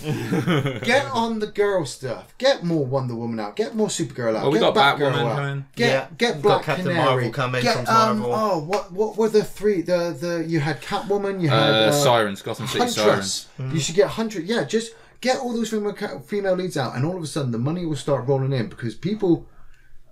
I'm going to go out on a limb here. Teen Titans is going to be amazing, I think. Man, Teen Titans Go to the Movies was an awesome movie. Stan Lee turned up in that. He knows what the fuck he's doing. Yeah. Yeah. Controversy with DC. So, but I do want to talk about Henry Cavill some more because he's just been cast as one of my, if not favourite, video game characters. Pac-Man.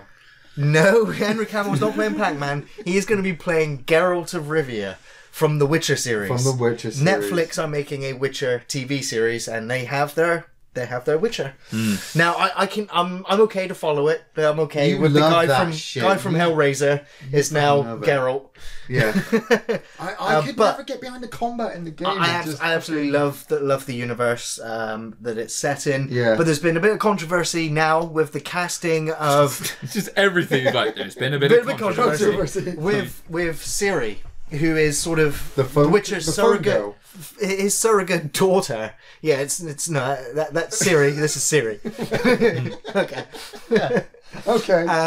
But basically, now Siri is a very pale-skinned, grey-haired girl. Looks like her dad. The casting call went out for a black person, and that has set the internet on fire because they have just gone, "How the fuck are you doing that? Why the fuck are you doing that?" And literally the writer has turned around and said, look, I'm not going to betray any of the cultures or change anything that's in the book. Yet the studio seems to be going, we need a bit of ethnic diversity here, so let's change her to a black actress. So everyone kicking off because they're saying the character's white, so why are you making her black? But everyone was cool with Michael B. Jordan potentially being cast as Superman. Right now, and then there was a black James Bond, which again I ain't got a problem with. I'm just saying the hypocrisy that comes online. A lot of people have then been going, "Oh, you know what? I went back to play Witcher 3, and you know what? I went to every island and every area in that game, and do you know what? There's not a single black person in that entire game." I was about to say that. And then I'm like, but that makes sense.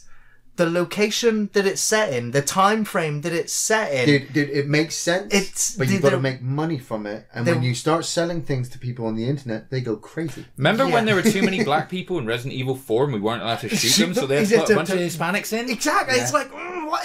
Make your fucking minds up. It is just crazy.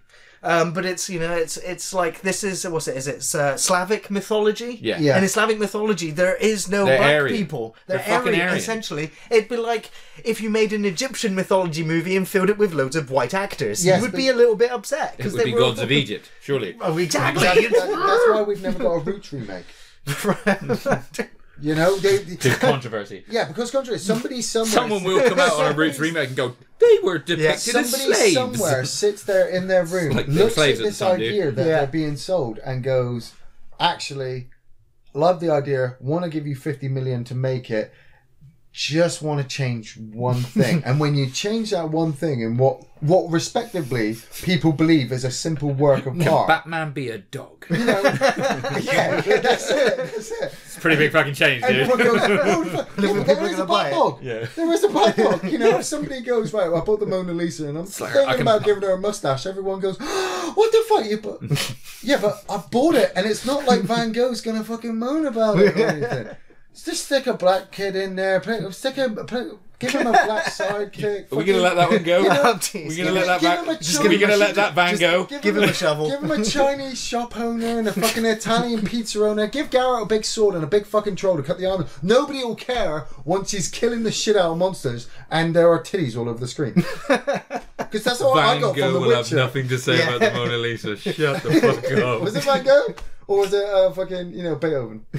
Yeah, it was Leonardo DiCaprio. It was Michelangelo. Yeah. Leonardo DiCaprio. Yeah, the turtles. How many turtles can we do? Next bit of film news is that Steve Guttenberg is looking for a comeback with a new Police Academy film. Man, Steve Guttenberg is the bomb. There hasn't been a new Police Academy film since Mission to Moscow in 1994. Take my money. So, but apparently, if Bill and Ted are coming back, fuck it, bring back Police Academy as well. Set it in London. Just a stupid fucking Mission to London. Cross it over with Kingsman. I miss Callahan. I miss Sergeant Callahan. Next bit of film news is that there is a new Child's Play movie in the series being made, but there is also now a Child's Play reboot, which is, well, I think by the time this podcast goes out, we'll be shooting. I saw the poster and I'm like, no Don Mancini, no Brad Dourif. No point. It's being made by David Katzenberg and Seth Grahame-Smith, the guys behind It and Stranger Things. You guys love those guys. They're going for a super high-tech killer doll instead of the old school style. It's a modern doll. This one vomits and shits, and he's gonna morph his arm. He's gonna turn up as Thin Bookish Man. It's what? Brad Dourif's gonna have a cameo as Thin Bookish Man. Yeah, and he's gonna be the IT guy working out how to take out. The guy from and he's gonna be chewing all the way through. Next bit of film news is that The Walking Dead, Back to Walking Dead, now has ideas for more spin-off shows and potential movies. Theatrical movies in the Walking Dead universe. So new shows being made, looking at different countries to see basically the apocalypse in different areas and how it's affected. Like I said, I'm quite happy with the extended Walking Dead universe to be explored in multiple ways. Yeah. I mean, like we said, we play a zombie role-playing game. We've been playing it for more than a decade. Oh, we've destroyed planets. The zombie universe can be explored. There's so many interesting characters, situations, and scenarios that can be played out and explored and done with different people reacting and resulting in different outcomes. It's such a play pit, a sand pit of ideas. And it's just beautiful to watch when people get ripped apart by zombies. Absolutely. So we're going to quickly jump into some trailers. I'm going to cut a couple of trailers, but there is at least two I really want to talk about. Fuck yes. And the first one is Anna and the Apocalypse, a Christmas zombie musical. Fantastic. I mean, I don't know. There's three genres what a thrown great together. Fucking trailer. What a great. I don't know trailer. how to approach that one yet. I'm still on the bench. It is Shaun of the Dead style visual splatter humor. It's selling itself as a musical Shaun of the Dead. I'm gonna get so mashed and watch that movie. The songs sound catchy already. Yeah. It looks gory. It looks fun. It looks full of energy.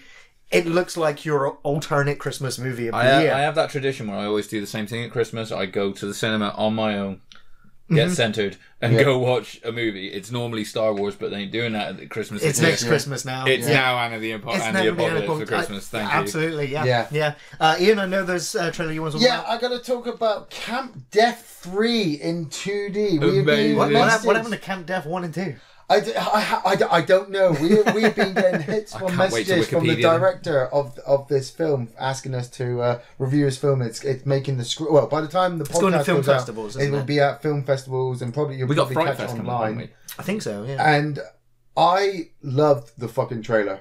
Oh, so much so we've watched it like 5 times. Yeah. But I'm also afraid that after I've watched the trailer so much and giggled so much that the film might not last. It might not have that energy of the trailer. Yeah, so I'm going to have to hit the film in such a... Like, I'm going to want to see horror and death so much that I'm just going to be like, I don't want to watch Terrorface. Yeah, Terrorface. I don't... Face. You know, it's a parody of all the Friday the 13th, the burning, fucking kids going to a camp and getting murdered. But at the same time, looks quite high budget. Really? It looks super no budget. I just thought, well, they got a HD camera at least. Yes, that's the first one. And some lighting. It looks better than Hellraiser Revelations and Hellraiser Judgment. Like I will give you that. You give me that. It's got more replay value instantly than the Meg. Yes. So if you get a chance, check out Camp Death 3 in 2D. And another trailer that we're quite excited to see. Yes. Beach Bum. Matthew McConaughey. I can pretty much watch him in almost anything now. He's such a great actor. I'd watch Matthew McConaughey in Meg 2. Yeah, he should be signed for Meg 2. As the shark. No, as the just Beach a Bum. giant Matthew McConaughey. Yeah. For me, this looks like the Big Lebowski set on a beach instead of a bowling lane.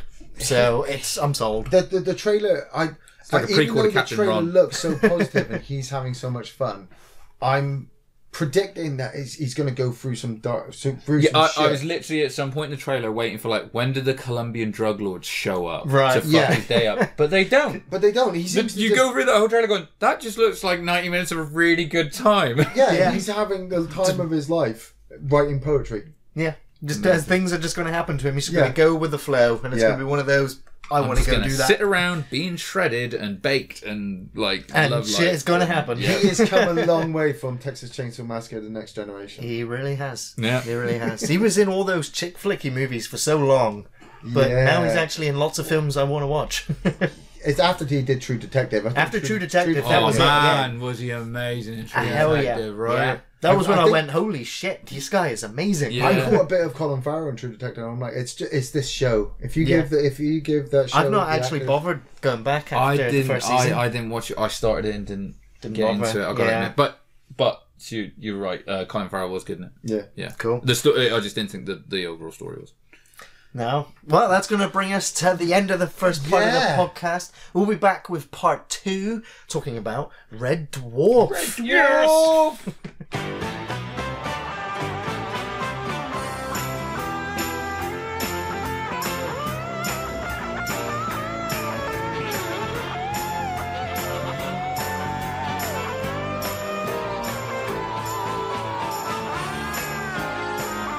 Welcome back to part 2 of the podcast. Welcome aboard, Red Dwarf. Red Dwarf, man. One of my favourite British sitcoms ever. One of the best. I would actually probably say it is my favourite. Yeah. Over Young Ones, over Bottom. I would say that too. Over Blackadder. It is the best. Yeah, it is the best we've ever produced. And it's still ongoing. Yeah. It is still ongoing. It is still ongoing. And this sitcom first aired on BBC Two in 1988 and in 1999. And then eventually went to the Dave channel in 2009. Yeah. There have been 12 series of the show so far. 11. 11 with a mini-series. 11, 9 was an abortion. Yeah. Basically. Yes. Yeah, essentially.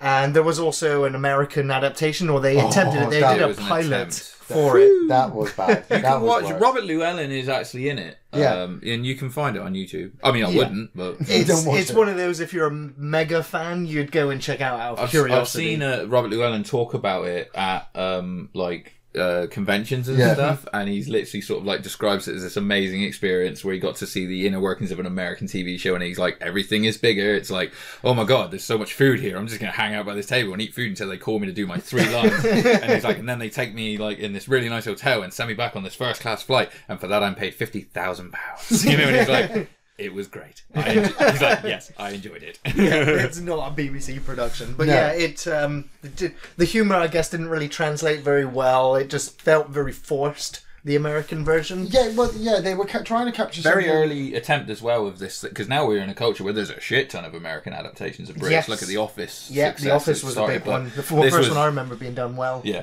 but you see, they still wouldn't be able to really capture what makes Red Dwarf. I mean, like we said, it came out in 1988, and you can tell when you go back and watch Series 1, it's fucking old school.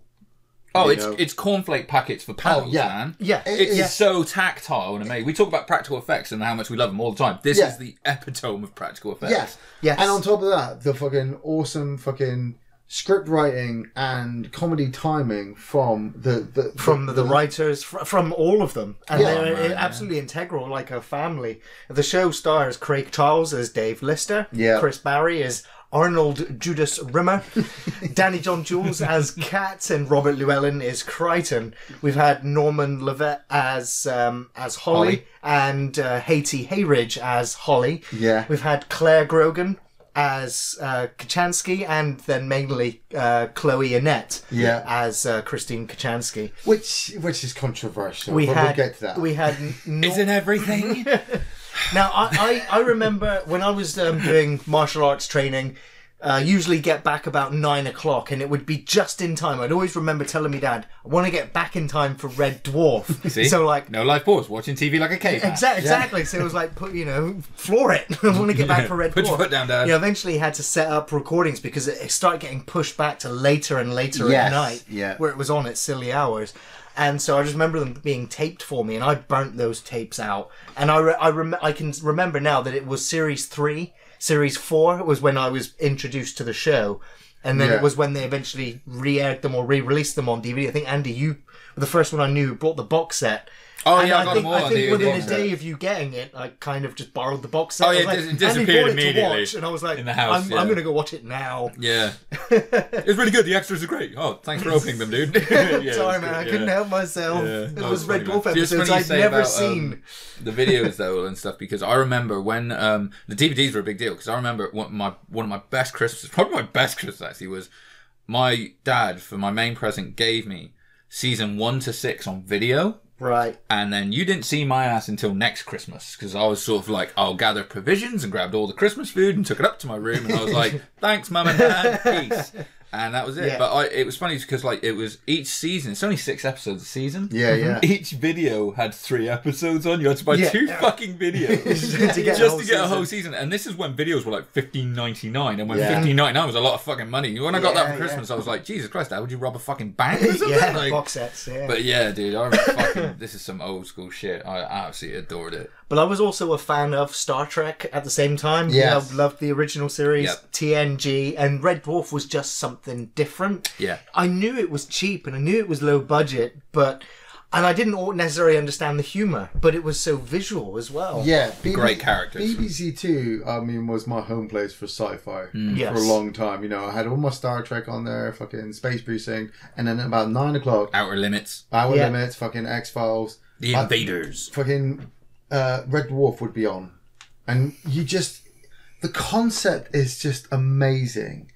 Fucking Lister is a repairman. He is He's a the level lowest 3 technician. the lowest ranking officer on aboard the Jubilee Red Dwarf. Mining Corps ship, Best- Red Dwarf, yeah. right? Which it's such an amazing design. This It huge, is. massive red fucking bomb-like thing flying through space. You know, it's If you play Battlefleet Gothic in like 40k universe, it looks like an orc junker. Yeah, It does look like it's been built by orcs. Yeah. When it was out in the late 80s or 90s, you know, you didn't need to know, or you didn't need to see the rest of the crew. You already knew, as a fan of sci-fi, that there were thousands of other people working away. The captain was off doing something. There were technicians. There were people flying off. We were following Lister. Yeah, but they were all dead. That was the point. No, not straight away. away. Not initially. I mean, not until the second episode. He's walking around. He's sticking the cigarette in his ear. They're fucking talking to coffee machines and shit. You know, the sci-fi element was just the talking vending machines. That's Just it. right. The toaster. He just wants to Talkie toast. toaster. But Anyone want some toast? the fact that, you know, he's got cat. He's brought a cat on board. You Which know, is not and allowed. He's Frankenstein. not allowed because it's all against regulations. It could have any kind of disease. Going up against Chris Barry's Rimmer, who is just the by-the-book brown nose. Yeah, but also it's important to mention that he is Lister's boss literally because he is 1 grade above him. 1 grade, yeah. Which means essentially And nothing. I always loved that life. I would have loved to have been Lister. Because... You kind of are. Yeah, but on a fucking... When he gets frozen...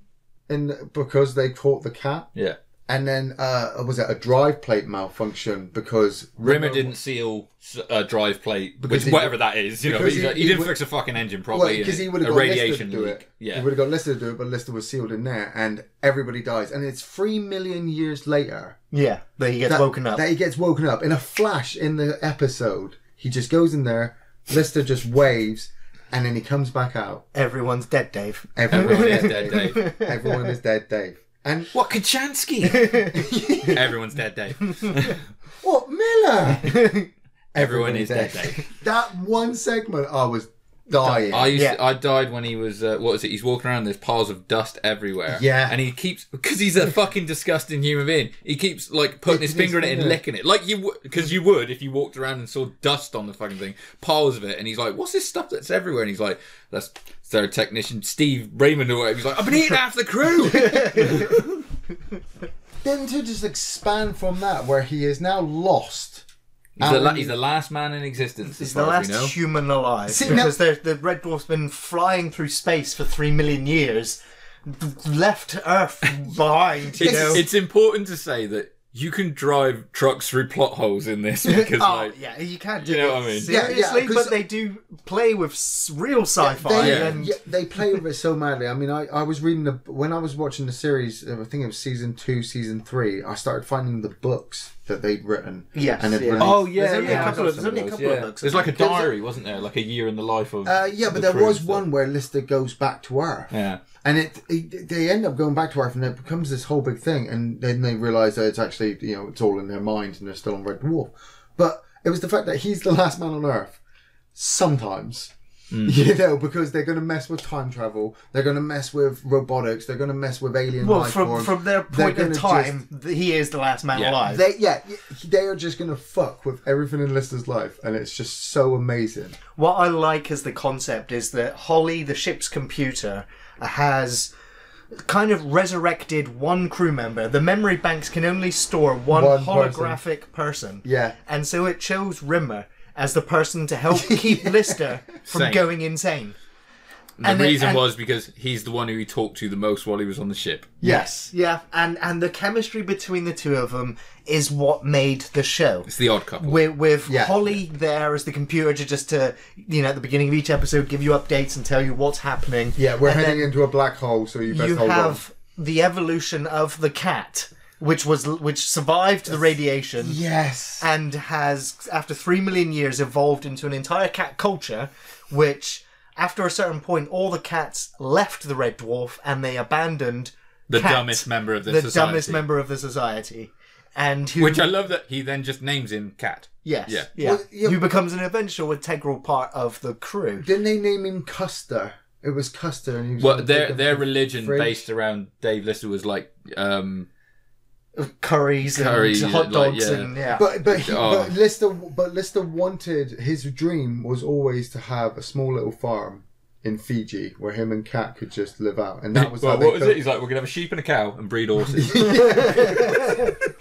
and they built the whole culture around that, and Kat is just so egotistical, just having Cloister. It was Cloister the stupid. Cloister the stupid. Yeah. And Kat's just outfits. On this dingy fucking shit. Well, he's the height of he's the epitome of vanity, isn't he? That's absolutely. It. He only cares about himself like a cat, Yeah. My mind boggles how he gets them. But then this ship is pretty fucking large. Well, he makes his own. He makes his own clothing. Yeah. What? You never see him doing it. Exactly, but he does it. Again, trucks through the plot holes, dude. Yeah. He is a fashion expert. Oh, he's amazing. But the cat also does evolve, because even though he doesn't do anything for the crew, eventually he becomes like the pilot of Starbug. Yes. He does doing selfless things for the crew when the time comes. Yeah. But 95% of the time, it's for himself, and he is the stupid one. Yes. And so they each of them feel that dynamic. Well, the balance of it when you get Crichton, I always love the fact that once Crichton got introduced to the show, Season 2, Episode 1. But then he was only in it for one episode because he actually leaves. Played the role. And they rewrote him into season 3. They want him back as a regular, but that actor was already off doing other theatre plays and things, so they had a recast. Yeah, but so glad that the other actor was busy. Oh, I am. Absolutely. But his, like we said, Lister is the last man on Earth. Crichton's job is to serve humans to his highest, and the fact that he will do absolutely everything. I love the fact that Lister just kind of wakes up, God knows what time it's in space, they're 3 million miles lost. He'll get out of his bed, flop in front of the TV, and Crichton just comes in and goes, here's a can of lager, here's a curry, here's a curry, your clothes are all clean, I've done all this, I've cleaned half the ship, you can just rest right there. I'm like, I want to be Lister so bad. You want your own personal Crichton.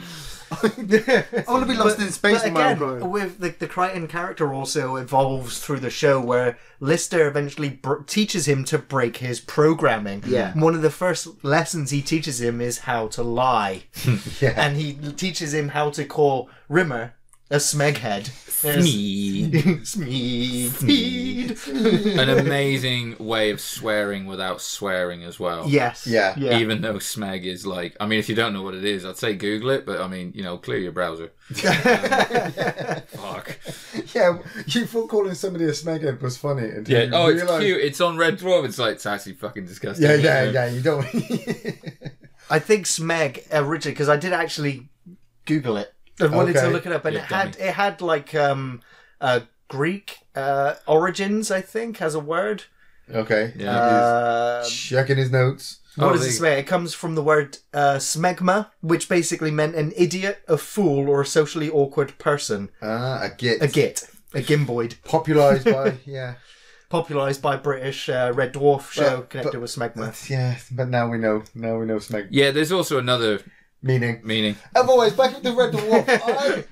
Biology. I love the fact that they had this huge ship, but the fact that they, because it was such a low budget comedy. Also, sorry, one thing is like they had that shit, but story wise, they couldn't go anywhere else on the ship because of the radiation. There was only that one deck, wasn't it? Which is what, because it was, and it was a great way. Well, no, eventually they did. Like I think in season 4 they moved to the officers' quarters and stuff like that because it's starting to clear and stuff. But it was a great way of going. Look, we've got the ship the size of a city, but you don't see as much of it as you think you would. So it was literally like, no, that's all contained and stuff like that. Or there's points where it says like, I think he goes up and.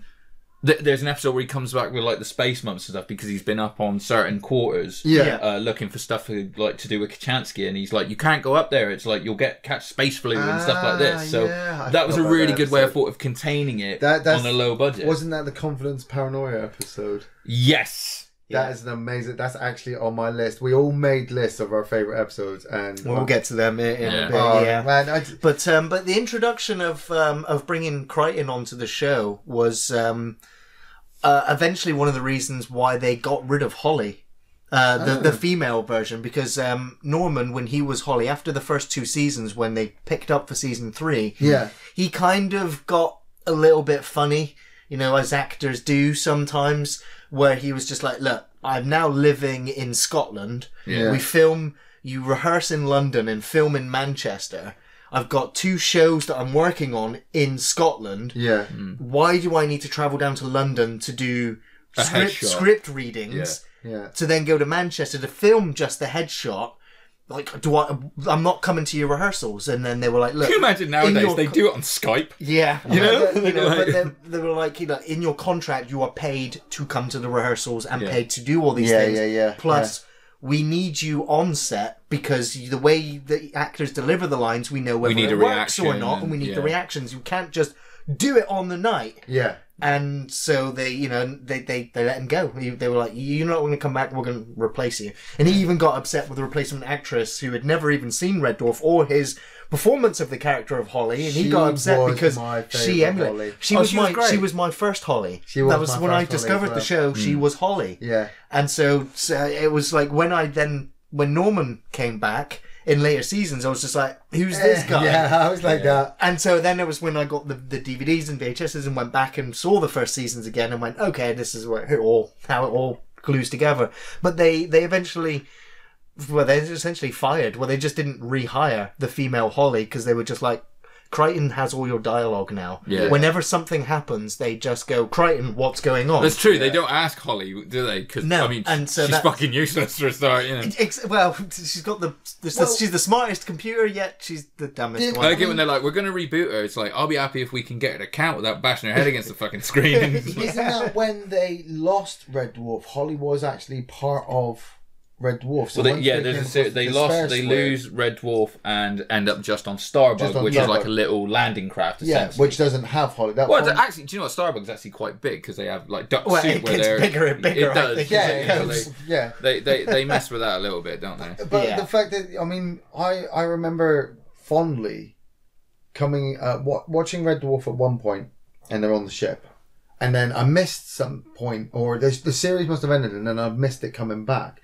And I come back onto them just being on Starbug, and I didn't realise for like 3-4 episodes of that season that I hadn't seen Red Dwarf at all. Do you know Or what's heard funny is Holly. a lot of it they'd explain with a crawl, wouldn't they? Before a couple of seasons, like season Star 3 when Wars they style moved over, crawl. Yeah. it literally did a kind of when Crichton left in season 2 on his on Dave's space bike, he literally crashed it immediately. It's like, well, we didn't see him for the rest of the series, but whatever and stuff. But I remember, I think in the first instance, I think it's season 5 where they first end up on the bug, is they just throw out like, you know, well, we've got to find Red Dwarf, and Rimmer's like, it's your fault, Lister. You're the one that parked it. Isn't that isn't that when Lister and it's is literally a woken up throwaway from hibernation? He is, and he's got the massive afro. Yeah, and they've been searching for absolutely ages because when they've come back from the space grid, Red Dwarf is just gone. They're literally just sort of like, you'll figure it out. Yeah, They're not on it anymore. They're obviously looking for it. It was so amazing because I love the fact that instead of it, because the first 4-5 seasons before Red Dwarf disappeared, it was just primarily on Red Dwarf. I think it was the first 3 seasons. A couple of times they drop down onto a planet or they get involved with some kind of space Season station. 3 is the first one on Starbug. Yeah. Well, yeah, they come across a space station that they're coming across. With Starbug, you know, they had to land constantly for supplies. Yeah. And it was a race against time to get Red Dwarf back. See, Well, the thing is, it was when they had a budget, wasn't it? It's when they had a budget to have alien planets and more environments. It did introduce a really good element because before, even though they were lost in deep space, there was no starvation risk because Red Dwarf was packed for an entire crew. You know, like the fucking cat could eat fish all day and literally did, wouldn't he? Goes up to finishing fish, says it 10 times, and he's like, "Thank you." But yeah, when they introduced it, you finally got those episodes where it was sort of like, Crichton, what are we eating? Space Weevil.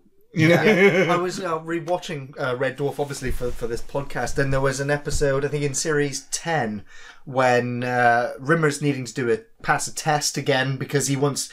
they found his holographic brother, and he won't rescue him until he has got a higher position, and so in order to pass the test, Crichton suggests bribing the medical department. Yeah. And so in order to do so, they decide to sell all of the toilet roll on the Red Dwarf because it's stocked for thousands of people. Right. And so it's just, the ship is stocked for all those people. It's just...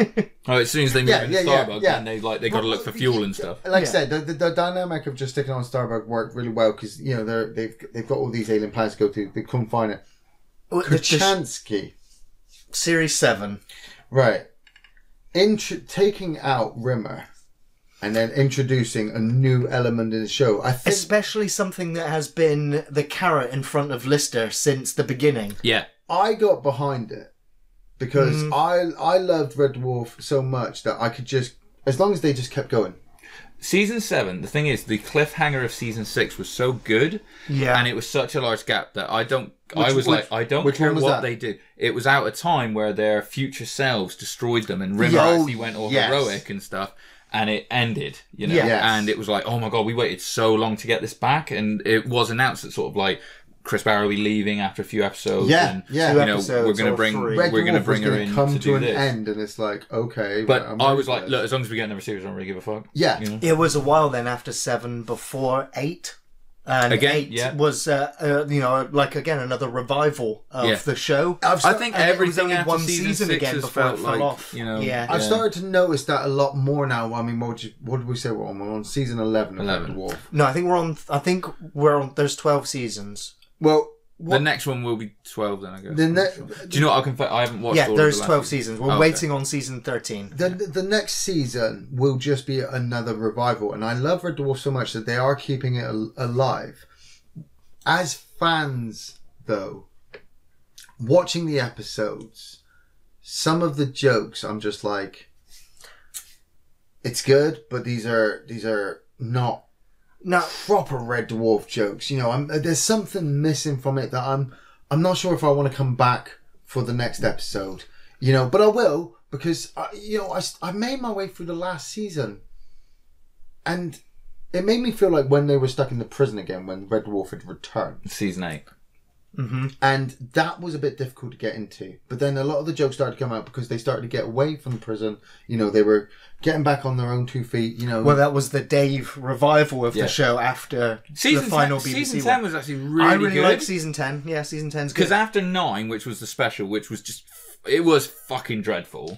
I still enjoyed that too, though. No, I wrote it off. It was the Blade Runner inspired one where they come back to Earth. Mate, when they hit Coronation Street, I was like, I'm out.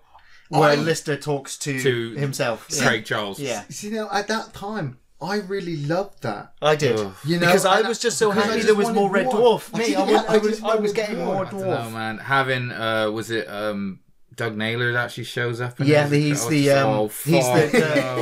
the guy who built them, who made them. But the thing, when they want more life, the thing that I worry about sometimes is that the writing might get personally a bit stale. Maybe the jokes, maybe they're redoing the jokes too many times, or they're doing I think the callback jokes that they do always work. They always make me laugh when they reference things that have happened in previous episodes. I'm also missing the prosthetic effects. Oh, the practical effects. There's still a lot of practical effects, but the CGI-ness. You say about the callbacks. I think that's a really good point because I always remember, was it? I think it might have been season 7 when Kachansky first comes into it, and all of a sudden they're like, "Hey, we're being attacked." Oh, it's a Gelf ship, and it pops up with Lister's wife. It's like, oh god, it's the missus. It was like 2 seasons before, and she's like, "You married that?" It's like, look, we were in a fucking bind, all right, you know. There's lots and that of was plot a great lines callback. that go through decades of seasons, absolutely. and that's what. But I tell you what I always thought was really good about Red Dwarf as well was the jokes wise, there was a lot of adult humour that was absolutely acceptable for kids because of how clever it was that they did it. You know, I remember even in the later seasons. One of my favourites. I remember watching it, and I've watched these with Jessica as well. And she quite likes them. Very easy to watch with They're children, easy to watch with kids, but there's a brilliant gag in season 8 actually when they're getting out of the tank and he's got the luck virus and the sexual magnetism virus, right? Yes. And he escapes by he grabs the test tubes when both in, and he escapes by getting the luck virus on his finger, you know, rubbing it in his gums, and he boop, boop, boop, gets out of the cuffs, and it's him and Chloe and Kachansky in a lift going up, and she's like, "How did you do it?" And he's like, "Oh, well, I got the luck virus and I rubbed it in my gums, so I was lucky for a minute. So then I got us out by using the right code." And she's like, "Shame you didn't do the same with the sexual magnetism virus." And he's like, "Yeah." Does it with the other hand, and all of a sudden she's all over him, and it wears off really quickly, and he's like, "Oh, I think it counted each other out." And she goes, and the joke is, she goes, "I don't know what got into me," and he goes, "Well, sadly, nothing." And I was like, that is fucking brilliant. And obviously the kids watching it oblivious, really. But I'm like, do you know what I mean? Yeah. Jokes like that are so perfectly placed in the series. While you were thinking about that, I was thinking about the Camille episode. Where you could you could teach a child about love, you know, and just between a bubble of snot and a mechanoid. the fact that this thing can replicate any image that you want to see, but he decides its original form is what he wants. What he wants. Yeah. I love the fact that everybody walks in, sees their own thing, and then the catcher sees himself. Oh, that's glorious! That's when they high five each other. Do you know what's so fucked up though? Is that actually like they all see the same thing because it's like. He's like Lister sees someone dressed exactly like him, basically, and I'm always thinking, if you told me that I was going to walk in and see my ideal mate, she wouldn't look like me. No. If she did, I'd be like, "Oh, that's nasty," you know. Yeah. Too much fur. Yeah, right. She's damn hairy, but yeah, man, fucking yeah. I thought that they walked the line really well with a lot of their gags and managed to get quite sort of risque, but in a way, I don't think nowadays they certainly wouldn't earn like a 9:30 sort of time slot for the earlier stuff. You know what I mean? Right. Yeah. You know, it's a visually the show has changed and evolved quite a bit. Yeah. If you go back and watch the first season, they originally intended to go for that submarine sort of look. It does. It's all like clinky lights and you know, dials and going down to C-section. You know, you just walk around this grungy fucking depths of this ship, and it gives us a lot of tinfoil industrial look. Yeah. Well, they looked filmed like that in level lots of unused factories. Yeah, but it looked like the level from Crystal Maze. Right, yeah. The industrial section. Yeah, and if you're saving on budget, that's what you can do. But what was really good was the writing. You know, when the actors delivered those lines in those little sections, you know, even though it was dark. We were joking earlier about actually humming the tune. Yeah. That happens between the It's the episodes. tune I hummed when I was at work. When I'm just doing my thing, I just hum But I was thinking, the Red Dwarf tune. I mean, when you hear the opening titles... Oh, it's got a great song, hasn't it? It's got a great opening titles. Just so uplifting. The lyrics are so crazy, though. It makes no sense. When you see the snippets of what's coming up, and if you're familiar with the show, you know it's a massive comedy. But then when you get to these episodes and you hear that, dun, dun, dun, dun, dun, dun, dun, I'm always like, oh shit, yeah, he's 3 million miles and years from it's a harrowing situation. You know, it's fucking. He has lots of those existential issues. So there's an episode in series 10 where he's utterly depressed. that there's no one left in the human race, and Crichton's like, well, maybe you'll find another race. And Lister's just like, look, I'm looking at magazines and furniture, and all I'm seeing is people. And it's the one where he ends up hitting on a vending machine. Yeah, because he's like, you got a new cover. Looks really good. What the fuck, mate?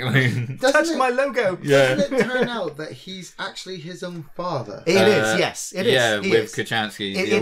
Rob or Ross. Yeah, in that episode, he gets blind drunk and plays his father and gives his son advice and gives him jobs to do. And he sets up multiple videos. He sets up multiple videos. Don't skip and go to the next one. Like, I know you're going to do it. And go apply get for that job. And the next 10 videos are like, I told you not to skip. I know you haven't done it, Dave. It gets to the point where he's like, you remember your guitar?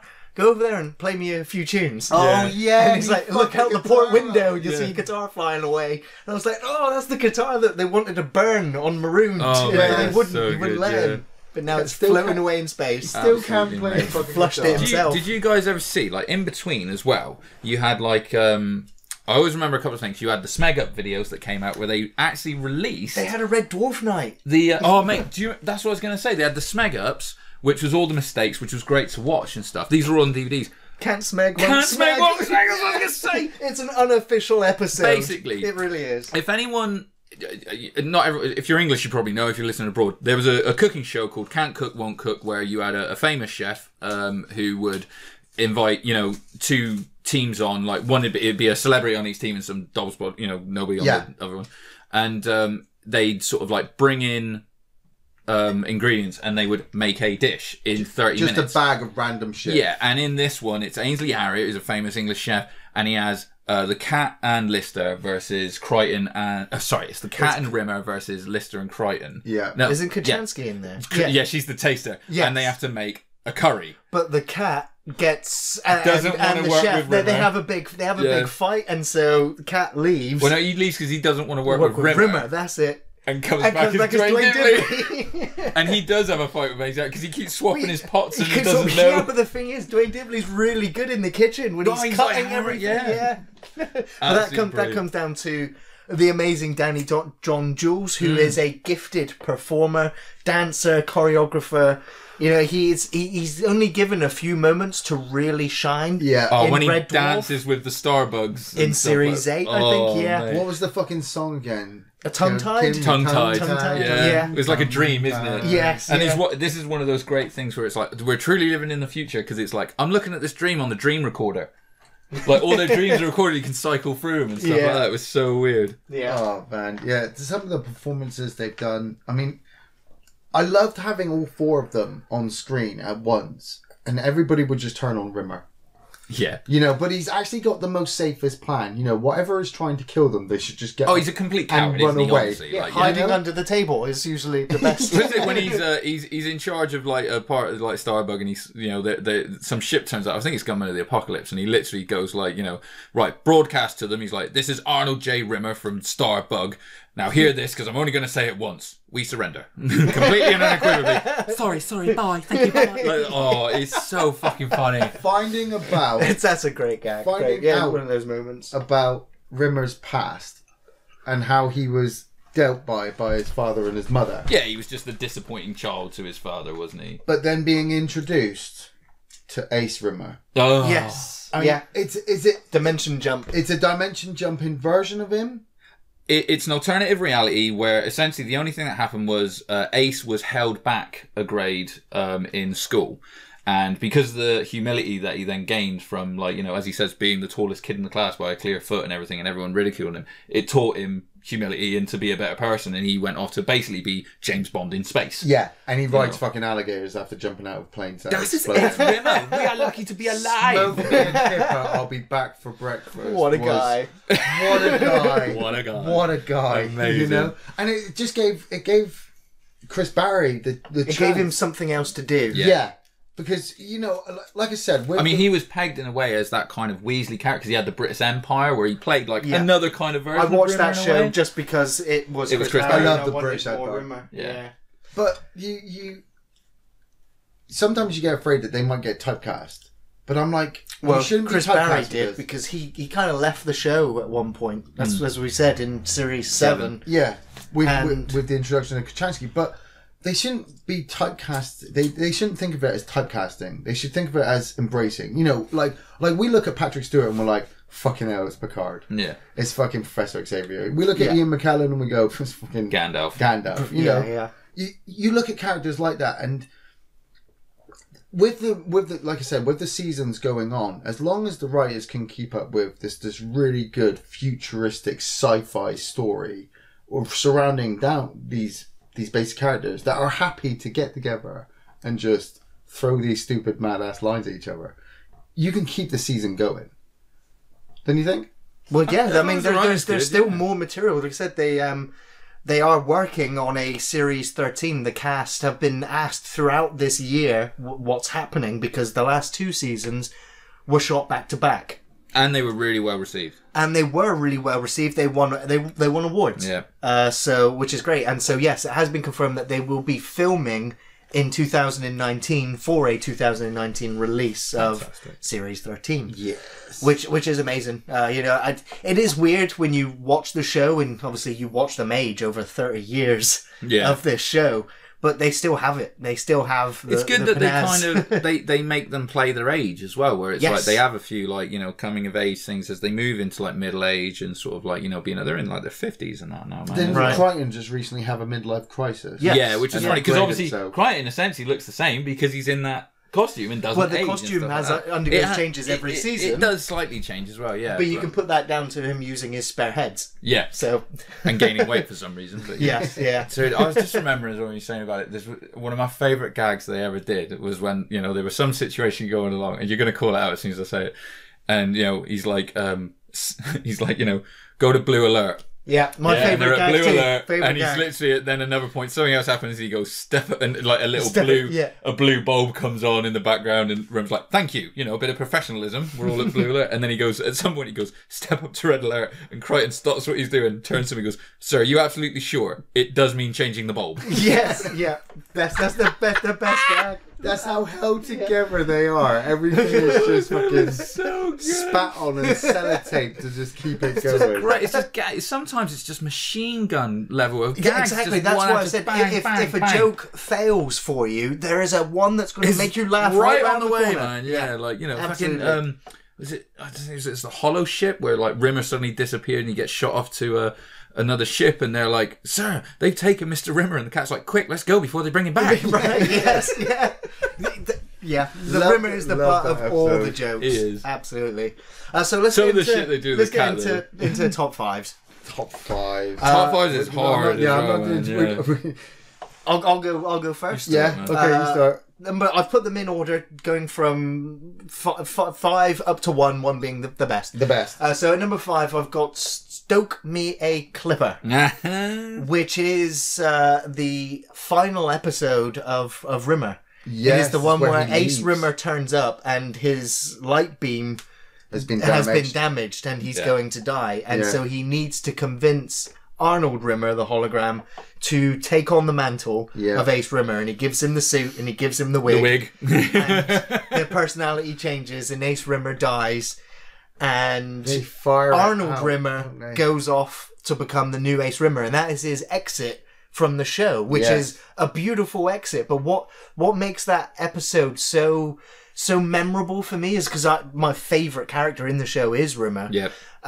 Is when they take the old Ace Rimmer's light beam, and there's a ring around the planet, and they fire it into it, and the camera zooms back to reveal that the ring around the planet is made up of all of the light beams of previous Ace Rimmers. It's amazing. And it's the music, the camera shot, everything that's come before it just makes it makes it not just funny, but it also moving at the same time for such a character. There's a brilliant performance all the way through that, obviously by Chris Barry, because he's playing 2 characters throughout it. But there's when he does take up the mantle of Ace, obviously Rimmer is like, you know, got this very Weasley English voice and stuff, and then Ace is like, "Hey, you know, sort of like talks like this, and like, how you doing, Dave?" And super everything confident, like that. Super confident. Troy McClure. And then he is Troy McClure, But then you've got a point where Rimmer has taken over from Ace and is dressed as him and is having to pretend to be him and is switching between both voices. It's not quite there yet. It's not quite there, and he's literally doing 2 performances at once, and it's fantastic. Like, he does voice breaks and stuff. It's fantastic. Is it how many episodes after that one do they go to the deck, which has got the theme park on Rimmer made? Oh my god, the Arnold Rimmer experience, and you have the little dancing guys. That's the next episode, I think, because he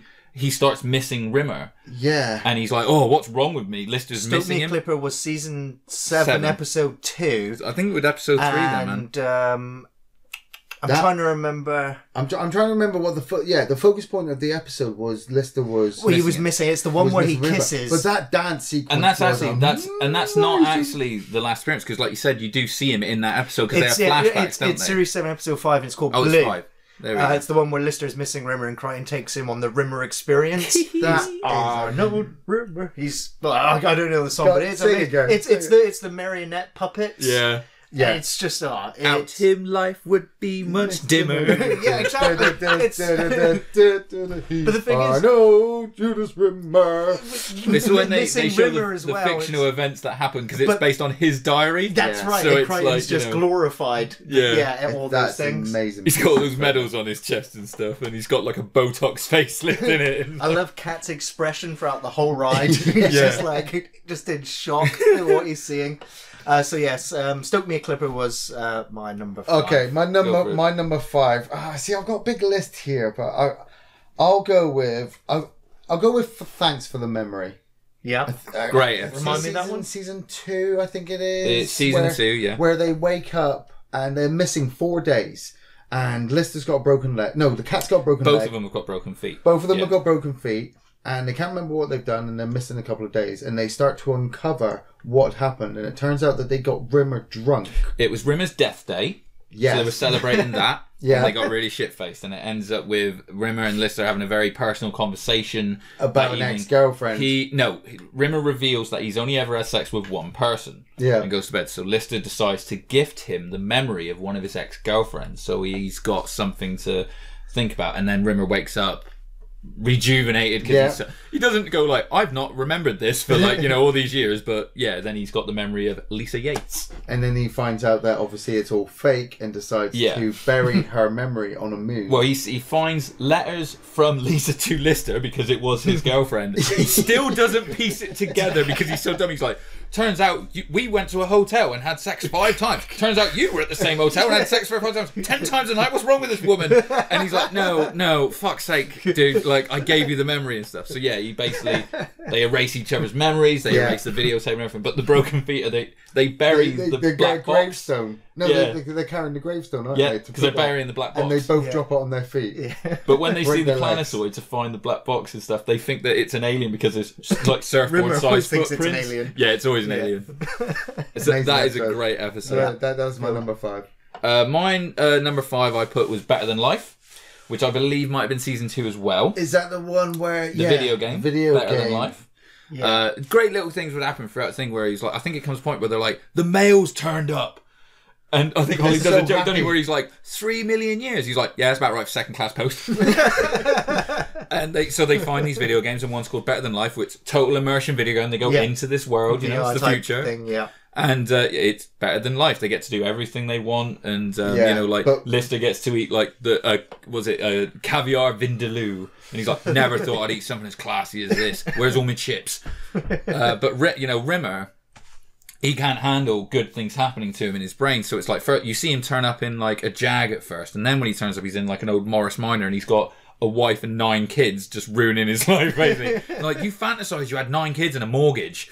And he starts degenerating from there, but then they all get sucked into his nightmare. When they're all buried up to their necks with their faces covered in jam, and the ants are coming to chew on them. And they go, and he's like, "Why?" And Grim's like, "Why not?" This is how I think of my life. It's amazing. It's absolutely brilliant. But there's again great, and again, it's any of the episodes where you get to see them outside the confines of the ship. They're in the real world and stuff. You know, there were some great outtakes as well of Lister playing golf, where apparently he told him, "Yeah, I can play golf like a pro." Could not hit a fucking ball off a tee to save his life. Absolutely fucking loved it. That was my number 5. Nice. So number 4's Dimension Jump for me, straight after number 5. It's the one where Ace Rimmer, you mentioned earlier, is introduced. It's because not only do we get Rimmer as an alternate, you also see the alternate Lister and Cat, and I think it's one of the episodes where you see Crichton as a human out of the robot suit. Yeah. Wow. What a guy. Yeah, what a guy. And so, just that whole introduction. It was the whole intro. Stoke me a clipper. Whatever. With him launching himself out on the back of the alligator.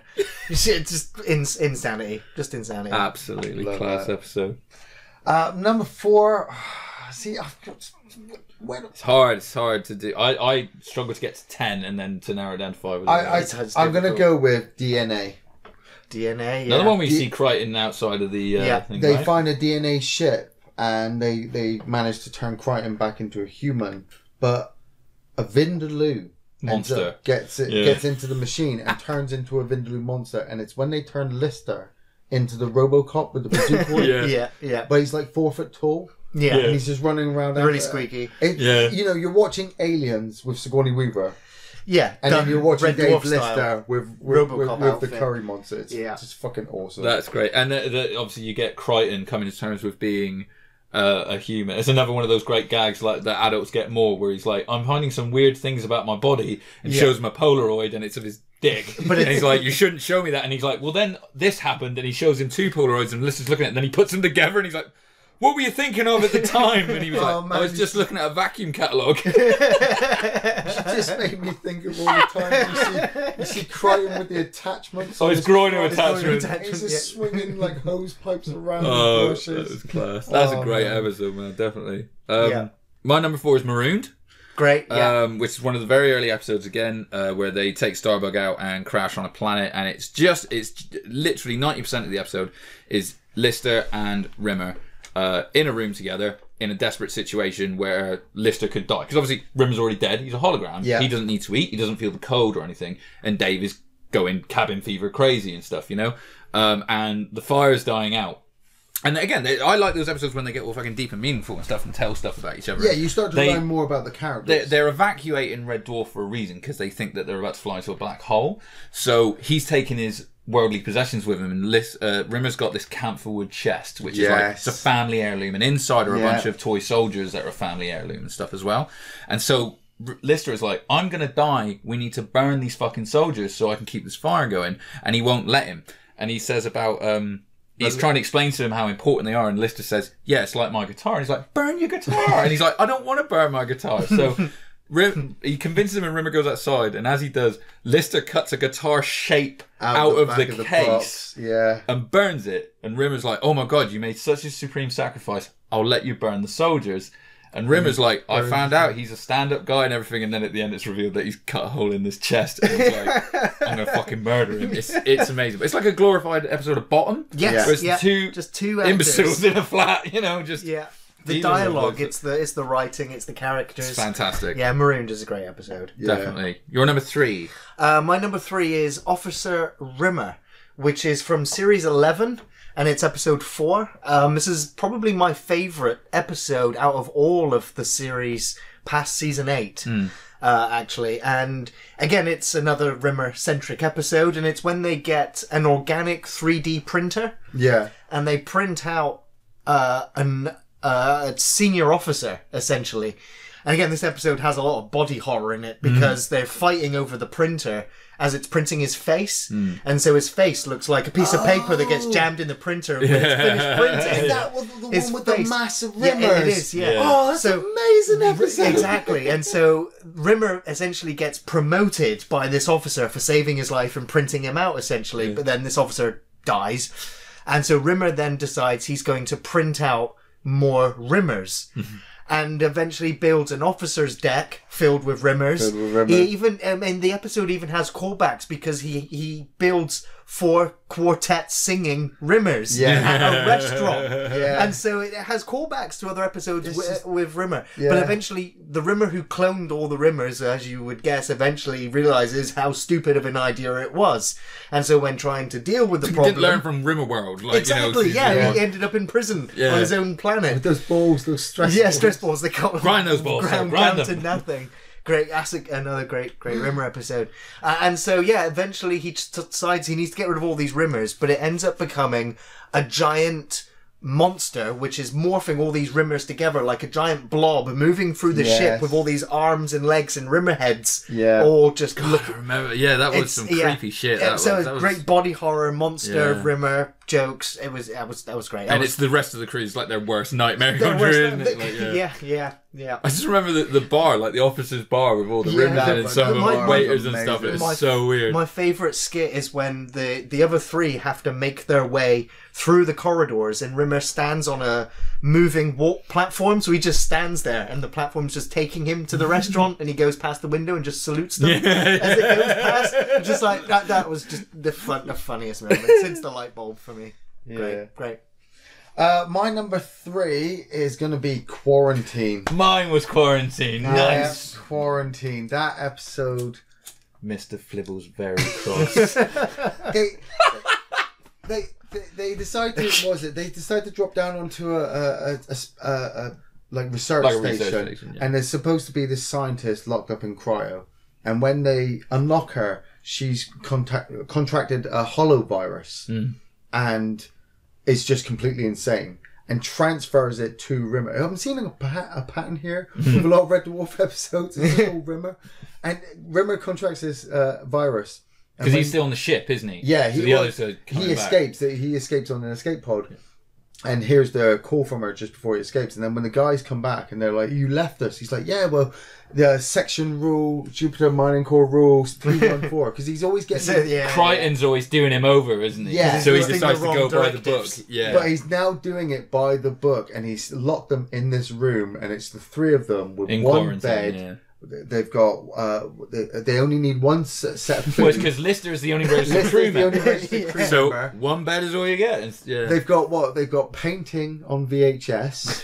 They've got a jigsaw puzzle with missing pieces.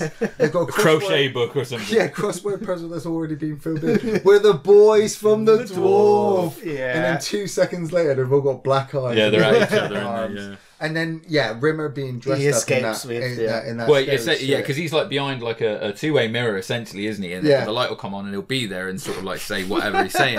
But then I think they finally work out a loophole to get out, and they hear him. He's like, "Oh, gentlemen, I've been listening to you. It's really creepy." He's like, "What are you doing?" And as it comes up, he's wearing a red and white checked gingham dress. That's right. And pigtail wig. And just looking at him. And he's like, "Is something wrong?" And they're like, no. I mean, what would be wrong? He's like, "I'm sat here wearing a gingham dress and army boots, and you think that's normal? You're clearly all insane." And he starts essentially like trying to kill him, doesn't he? Yeah. Penguin hand puppet. Just another great Rimmer episode. Andy, number 3. That was my number 3 as well, man. Quarantine. So number 2 for me was Marooned. I'd placed that one just a little bit higher. Again, it was season 3, and it was after loving series 1 and 2, and that being essentially just Rimmer Lister combo. It was. You're right. It was really like a callback to that dynamic. Wasn't it was like now we have Crichton, now we Cat and Holly and big characters, but let's just go back to what made Red Dwarf really work. Yeah, absolutely. And so Marooned. My number 2 is Meltdown. Oh, the Wax World. The Wax World. I really don't like that episode. Oh, what is there not to But the Winnie the Pooh gag. Yeah, that Winnie Pooh gag is funny. I did like that. They land because they don't show it. They don't need to. The reaction is all you need. They land on this theme park of just wax figures, but all the evil. They're at war. But they're historical figures, right? Like Elvis and Marilyn Monroe. And entertainment. I mean, it's villain and hero world, isn't it? Well, yeah, and it's like Westworld gone awry. Yeah, and now it's this massive, huge fight, and the guys are coming down because they're. Well, doesn't Rimmer start the fight? No, he takes over as general. He takes over because the good guys are really badly losing. Right. Like Hitler is the leader of the bad guys with like Rasputin and all the worst figures in history. I'm trying to remember. Do they leave the good guys to die? No, everyone dies. Everyone dies. Rimmer causes the genocide of that planet. Which is why I really don't like it, because it's just like really hurts the Rimmer character. Like even wanting to like him, just such I think it's just after Queen Victoria shoots Hitler, which is a sentence I never thought I'd say. He's a bit of an uber douche in that episode. Yeah. I love that fucking sequence where they're just running at each other. I think Albert Einstein's got a machine gun at one point, and it's when he does white blood spitting. He does the lineup where he's inspecting the troops. Gandhi, and he's keep like, that gun up. Yeah, and he's like, what was it? He's got like this Francis of Assisi, sir, and stuff. He's like, there's only two people from Assisi's boy, steers and queers. Which are you? I'm trying to remember the actor who played. It was like the skinny guy. It was like a double combo. There was always the fat guy and the skin thinny guy. Who was Laurel Hardy? Laurel Hardy, yeah. Oh, yeah. Sorry. I loved Elvis in that as well. Elvis Pythagoras was there as well, and he's like, I'm sure that there's a solution to this involving triangles. Yeah. And Einstein's like, you shut up with your triangles, mate. Oh, that was a great episode. But I remember watching interviews with some of the actors that were there, like the old lady that they cast, this 80-year-old lady, to run across this field in the middle of winter. It looked like the scene from it looked like Blackadder Goes Forth, didn't it? Right, yeah. Love that episode. My number 2 is Me Squared, or Me 2, which again, that's doubly Rimmer heavy. That's a Rimmer cloning himself, isn't exactly. It? So it's season. I think it's the end of season 1. Early one, yeah. I think it's actually the end of season 1. Wow. And Me 2 is, I believe, then the opening of season 2. Is it? No, because that's Crichton. So no, it is the end. Basically, in the second to last episode, Lister finds what he thinks is Kachansky's disc to boot her up as a hologram. Oh, yes. And when he finally does it, it's another Rimmer, and Rimmer's like, do you really think I'd have left Kachansky's disc in her like folder or whatever? Now you got to deal with 2 of us. And then it leads, the last episode is Rimmer moving. This is a really funny thing with Red Dwarf, is like, Rimmer moves out of that room with him and Lister into a room next door with him and with Rimmer, right? Yeah. And Lister is like celebrating the fact that he's a free man. Yeah. He's like, I can do whatever I want. And even as a kid, I was like, mate, why didn't you just move into that fucking room next door? It was there all the time. But whatever. But, again, don't think about it. But, so it's then watching Rimmer and Rimmer drive each other crazy to the point where one of them has to be deleted. Yeah. Now, there was a gag in one of the seasons, I can't remember which one it is, but Rimmer gets made alive again. And in the very same episode, he dies. Time slides, that's right. Yeah, I love that. Yeah. No explanation. He's like, don't. Even Crichton says, "Don't ask me how." Yeah. But you're no longer a hologram, and he lasts about 2 minutes. Yeah, he gets killed again. He blows himself up. Blows himself up. Yeah, amazing. Yeah. Now, before we get into our number ones, I do want to ask. There's a question because everyone's got different ideas on who this Rimmer is in the most recent Red Dwarf, because, as we said earlier, in Stoke Me a Clipper, Arnold Rimmer from series 1 to 7 goes off to become Ace Rimmer. Yeah. When the Nanobites rebuild Red Dwarf in series 8, it's another Arnold Rimmer who is alive, who dies. They make Arnold and Rimmer. Becomes a hologram. No, he doesn't. He's alive for the whole series. Yeah. And he kicks the Grim Reaper in the nuts at the end. And jumps out. Only and a good then die, back to Earth, he's a hologram. Yeah, they have dropped and that, no one's really said what's happened. I believe that 9 is no longer canon. Right, okay. As far as I know, it is like the Back to Earth isn't. So then when you get to 8 season is the prison 10, one. Season 10, he's a hologram, though. Yes, exactly. So now who is that? Yeah. Is that the hologram from the rebuilt Red Dwarf, or is it the other hologram? See, because he's the easy one is always that, like, look, they established multiple dimensions and I think he's an amalgamation of both. I think he has the memories of the original Rimmer, but I still think the original Rimmer is out being Ace. Yeah, the original Rimmer is out being Ace, but I find it a little bit wonky about, he kicks Death in the balls. They jump through the hole into the new Red Dwarf on the other side in this other dimension. And then Kachansky leaves. Rimmer's unexplained. Unexplained. I know, it is explained. It is explained. She got sick and tired of Lister and just buggered off. Yeah. And Rimmer... Which is an awful fucking way to do it. Rimmer somehow went from being human in the prison to now being a hologram. Well, in prison he was resurrected by the nanobots. Yeah, and I got that. But I didn't see the mini-series where, they had to do the whole Blade Runner thing. Yeah. So I was just like, okay, maybe they'll explain it there. So then I went back and there was no explanation. So I was just like, you've done this because you don't want to continue from that storyline. You want they knew really they written themselves into it. I think the really easy one to say is if you imagine it, by the time you get to season 10 and they're back in deep space, Holly brought him back again to keep Dave sane. It would have been the same. It would have been the same plan all Yeah, along. that would have made sense. I guess. That would totally Which make sense. basically would, if you go on the memories thing of like, you know, if you imagine this is all stored on a disc or whatever, Yeah. he's This is essentially as essentially good as the Ace that went off to be Ace Rimmer. That's what I'm with saying. the memories of now the rebuilt as well. Yeah. So it's like I said, an amalgamation of both. Yeah, Yeah. anything stored on obviously Red Dwarf of the But Rimmer. some people argue other ways. It's but the original Rimmer that died in the very first episode. I've got to give That always gets bring this one's not on my list. Before we do number ones, I've got to give an honourable mention to one episode that I absolutely love is Legion. Legions. yeah. Because of, again, another amazing gag. Yeah. Where they go the to this tools? research thing. No, not quite. Although, yeah, fantastic. the antimatter chopsticks. Yeah, Is fantastic, chopsticks. but this is basically this guy that they meet on this station where all he wants to do is keep him happy, and you find out the reason is because all their collective consciousness is tied to his own. He's essentially an amalgamation of all four of them. Yeah. And when they find this out and they say they're going to leave, he kicks off and he basically goes like, "You don't understand, this is what I can do." And he stabs himself in the hand with a needle. Yeah. And they all go, and grab their hands, and they realise that everything is connected, between them.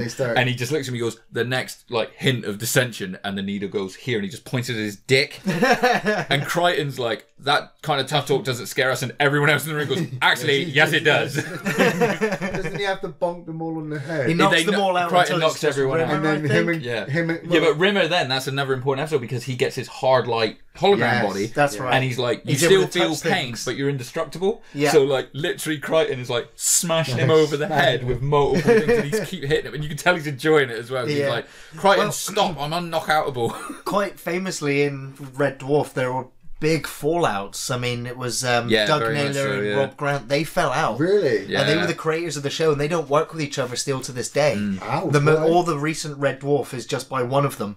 They had a big fallout over different issues, stories. Working I don't know, together for that working long, together yeah. so long they fell out. Now they're not the only two people in Red Dwarf to fall out. Chris Barry and Craig Charles. Craig Charles, they had a massive falling out where they couldn't talk to each other on set. They hated each other. They just had to. They were Work paid together. to do this job, Yep. and they were Wow. just going to do this job. Shit. So and so it was tough for other people on the set to work with them when they were at that point, especially considering they used to all go out every night and get pissed together in the local Yeah. pubs, Yeah. crawl into work the next day, or Dave Lister wouldn't, just like his counterpart, Yeah. never turned up to work on time. And but yeah, they kind of lived their parts in a way. But yeah, they're best friends now. They patched up and at least on they're best friends. They now. were able to work together. Unlike the creators of the show, which are still on bad terms, I believe, because they Ah. won't work with each other anymore on future Red Dwarf. Crazy. So yeah, you'll see in the episodes the recent series that their names are there as creators, but it's only one of them there as the writer. I can't remember which one it is at this point. Wow. So number one favorite episodes. I think ours is the same at least. So you go for it. What's your Absolutely, number one? it is Back to Reality. Mine too. I My didn't. number one Yeah, too. absolutely. Is Number that one. the one with the... It's the one where they all come out wake with The up. despair It's- squid. Despair It's the Squid. Spare Squid when we get introduced to Dwayne Dibley. We find out that all of their Dwayne lives Dibley. were so horrible that their actual Red Dwarf counterparts were amazing. Yeah. Well, it's it's a total immersion video game that you actually play for years, isn't it? But they've got a terrible score. Like They- the guy they- operating they it says, "Wow, literally you didn't even failed. get off the dwarf." Or Yeah. you That didn't the guy find- doing it, I don't know his name, but it's fucking matey from Harry Timothy Potter, isn't Spall. it? Well done. Yes, yeah, there Yeah. you go. Yeah, He's got this really brummy accent, and he's like, Birmingham accent, he's like, judging them all like, on the way they play you their were playing the parts. swamp version of Rimmer. Oh, that's classic. But you never got Kachansky. Yeah. That was a big episode. It's a for me. blatant It was clue. the last episode of the series, and it wasn't picked up It for wasn't renewal gonna at be that picked point. up, So it yeah. was potentially the final ever episode of Red Dwarf, and if it was, it would have been like It would have been a hell of a way to end. Yeah, Yeah. they just go off, but then to come back and no Red Dwarf, they're just on Starbug, I'm like, okay, this is new. yeah. My number one has got to be Justice. Is Justice the one yeah. with the where Justice they're all zone. being They're all being questioned judged. about They're all how being well judged they've on- lived their lives? No, that's the Inquisitor. Inquisitor. Okay, that was another favourite. Justice is the one where they go to the space station and they're looking for supplies, and they're all judged on crimes they've committed. So everybody is absolutely clear of conscience. Crichton, they've got these mechanized shoes that lock on your feet, and you get judged. And Crichton gets let go because obviously he's a servant. Lister gets let go because He's like petty crimes, but you're alright. Stole a couple of cars. You know, he's fine. The cat is just the cat. He's done nothing. And then Rimmer gets tried for the deaths of everyone on the Red Dwarf and gets sentenced for 1 million years or something. That is great. I love Crichton trying to defend him as that his is lawyer. the best fucking scene. But Rimmer won't let him. He keeps condemning himself. The best scene in it, I'll get to the best scene, is the prison satellite space station is so good. It's got this technology that any crime you commit, the justice field, happens to you. Yeah. So to explain it, he explains to Lister, if you try to set fire to the bed, he sets fire to the bed, and Lister starts on jacket. Yeah. But there's a rogue simulant running around, and he wants to kill everybody. So Lister lures him into the justice field, and they're getting ready to meet up. And for years, I thought it was Rutger Hauer. It looks like it, doesn't it? Yeah. But it's not. Really cool prosthetic effects. And they turn up, and it's like, oh yeah, I've met. You know, here we are meeting up. We said no weapons, right? Yeah. Well, I lied, and the simulant pulls out a gun. Pulls out a knife. No. Pulls out a knife first. No, he pulls out a gun. Oh, okay. Because he pulls out a gun, and then Lister pulls out a pipe. Well, I lied as well. Yes, but I lied twice, and the knife pops out underneath the gun, and Lister goes, I didn't think of that. Yeah. But then with the justice field in effect, he just stands there and just takes all the shots. He shoots him, and then the bullet go back and hit the cylinder. Yeah. Use your hands to strangle me. Yeah. And he just and do you know what's really funny? Like, then he starts handing him vases to hit him over the head, and you're like, where are you getting this endless supply of vases from? Like, and then the cat turns up like, oh, help you, buddy. And knocks himself out with his palms. Does his famous fall down. Yeah. Oh man, that was so good. Great choice. Yeah. So I got to admit, a couple of honourable mentions. I'll say Backwards is one of the best episodes. Backwards. As well. Yeah. When the cat takes a shit backwards at the end of that. I remember watching the interviews with the creators, and they were like, they kept asking the showrunners to do an episode underwater. Yeah. And because they weren't allowed to do an episode underwater, they were like, well, in that case, we'll just do an episode backwards in reverse. Yeah. Just to mess with them. And that's how that episode came about, because they couldn't do an underwater episode. Man, I always loved the Queeg. Queeg was great. That was a great Holly episode. Holly is just getting this upgrade, and you got this black actor going up against him, and they're just... That's actually Danny John Jules' dance instructor for the dance. Yeah. But it just turns out it's Holly just pulling a practical joke. Joke on the But it's crew. when they play each other for Control Red Dwarf, and they play chess, and they're like, Queen Rook to C6 or whatever like that, and then he says like Queen to this, and he goes, that's an illegal move. He's like, oh yeah, Queens don't move like that. I was thinking of poker. Great moments. Yeah, and so I can't wait for more Red Dwarf. It's a show that I've revisited so many times, more than any other show I think I've ever watched. Fell in love with it.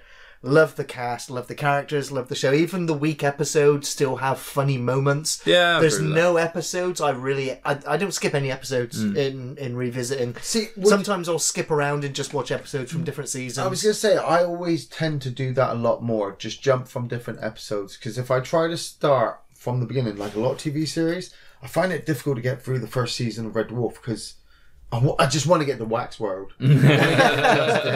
I kind of want Chancey to turn up, and I'm sick and tired of listening to Rimmer moan about his mum and dad again. I know how bad his life is. When's Ace Rimmer turning up? I have it on in the background all the time when I'm painting models and stuff. I'm painting like my 40k stuff. Because it's like you don't want to concentrate on something that you actually have to watch. But if I can hear it in the background, I can see it in my mind's eye. Yes. You know what I mean? And sort of like while I'm painting, you know what's happening. Yeah, absolutely. Fucking wonderful series. Just absolutely stable British television. Yeah, so if you've never watched Red Dwarf, I highly recommend. There are episodes on YouTube that you can watch at the moment, so if at least anything... You might be able to find it on iPlayer? Yeah. On iPlayer, possibly. Netflix iPlayer or Amazon sometimes has the shows on there DVDs as well. will be crazy cheap, They'll be cheap to buy, so absolutely. Check it out. You'll absolutely love it. If you're a fan of sci-fi and twisted humour... They need a Red Dwarf video game. I mean, there was an app. They brought out an app. I could do with a mobile game. Just even for the series, wasn't it like a quiz type thing? Yeah. Something like that. Oh, that's. Do you remember when we said about that Red Dwarf night? One of the other shows they did was Universally Challenged. Yes. And there was a British game show that was called Questions University on Red Dwarf, Challenge. wasn't it? Yeah, and it was like 2 universities would go against each other. They did a parody of it on Young Ones, obviously. Yes. And it was the fans versus the crew. Yeah, and the cast. It was questions about Red Dwarf, and the fans were kicking their asses and stuff. Yeah. And so they'd ask for lines, and the crew would be like, "Oh, I remember it, but don't know it now." Amazing. Yeah. Absolutely amazing. And so with that, we're going to bring this segment of the podcast to a close, but we'll be back with part 3, answering your questions. Q&A! When I saw you for the first time, my knees began to quiver, and I got a funny feeling in my kidneys and my liver. Digestive system, baby. My hands, they started shaking. And welcome back to the third part of the podcast, where we'll be answering your questions. Q&A. Love the Q&A. And the first question comes from Jake Adams. Hey, Hey, Jake.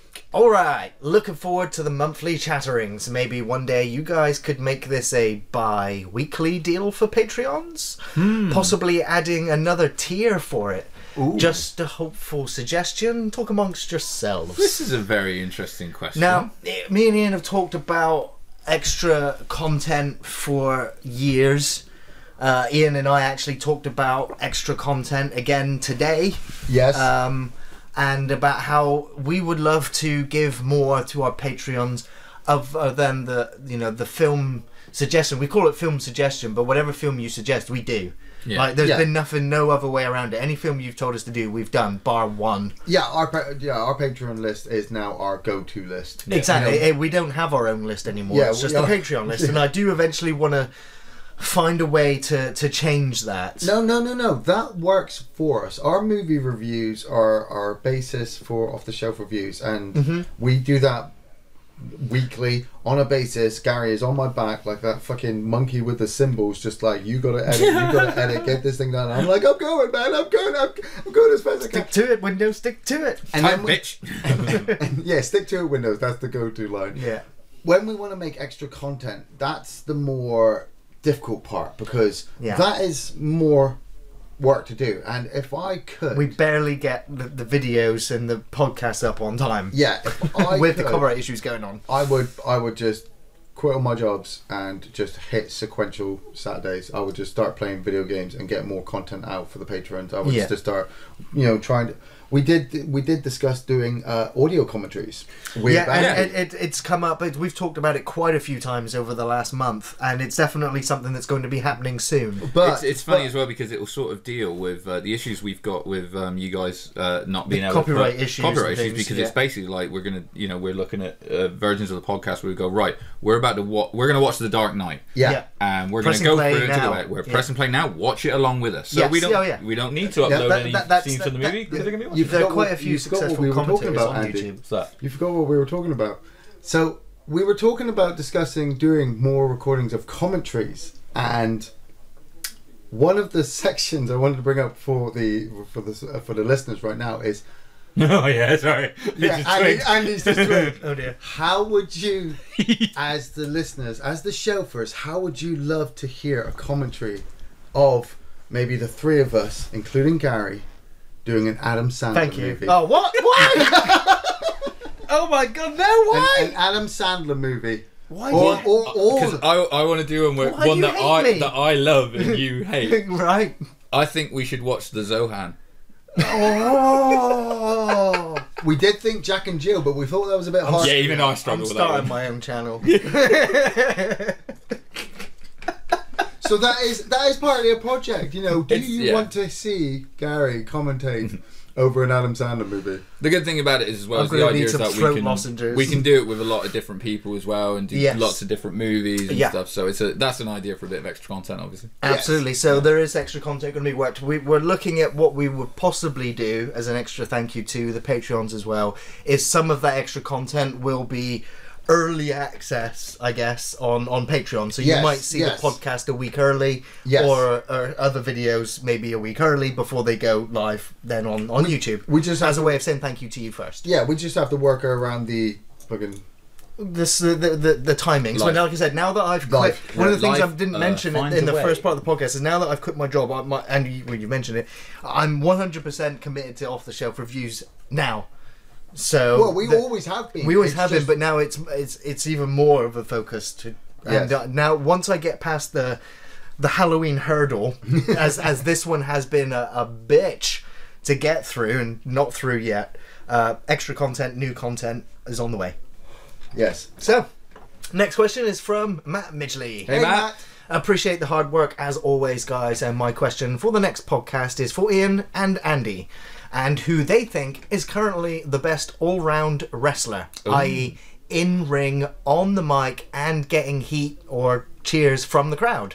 My vote goes to Kevin Owens. Fist bump.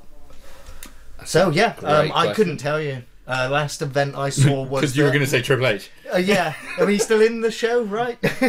So I guess he's not in the ring anymore. But I'm guessing he was always good on mic as well. Good at being this character.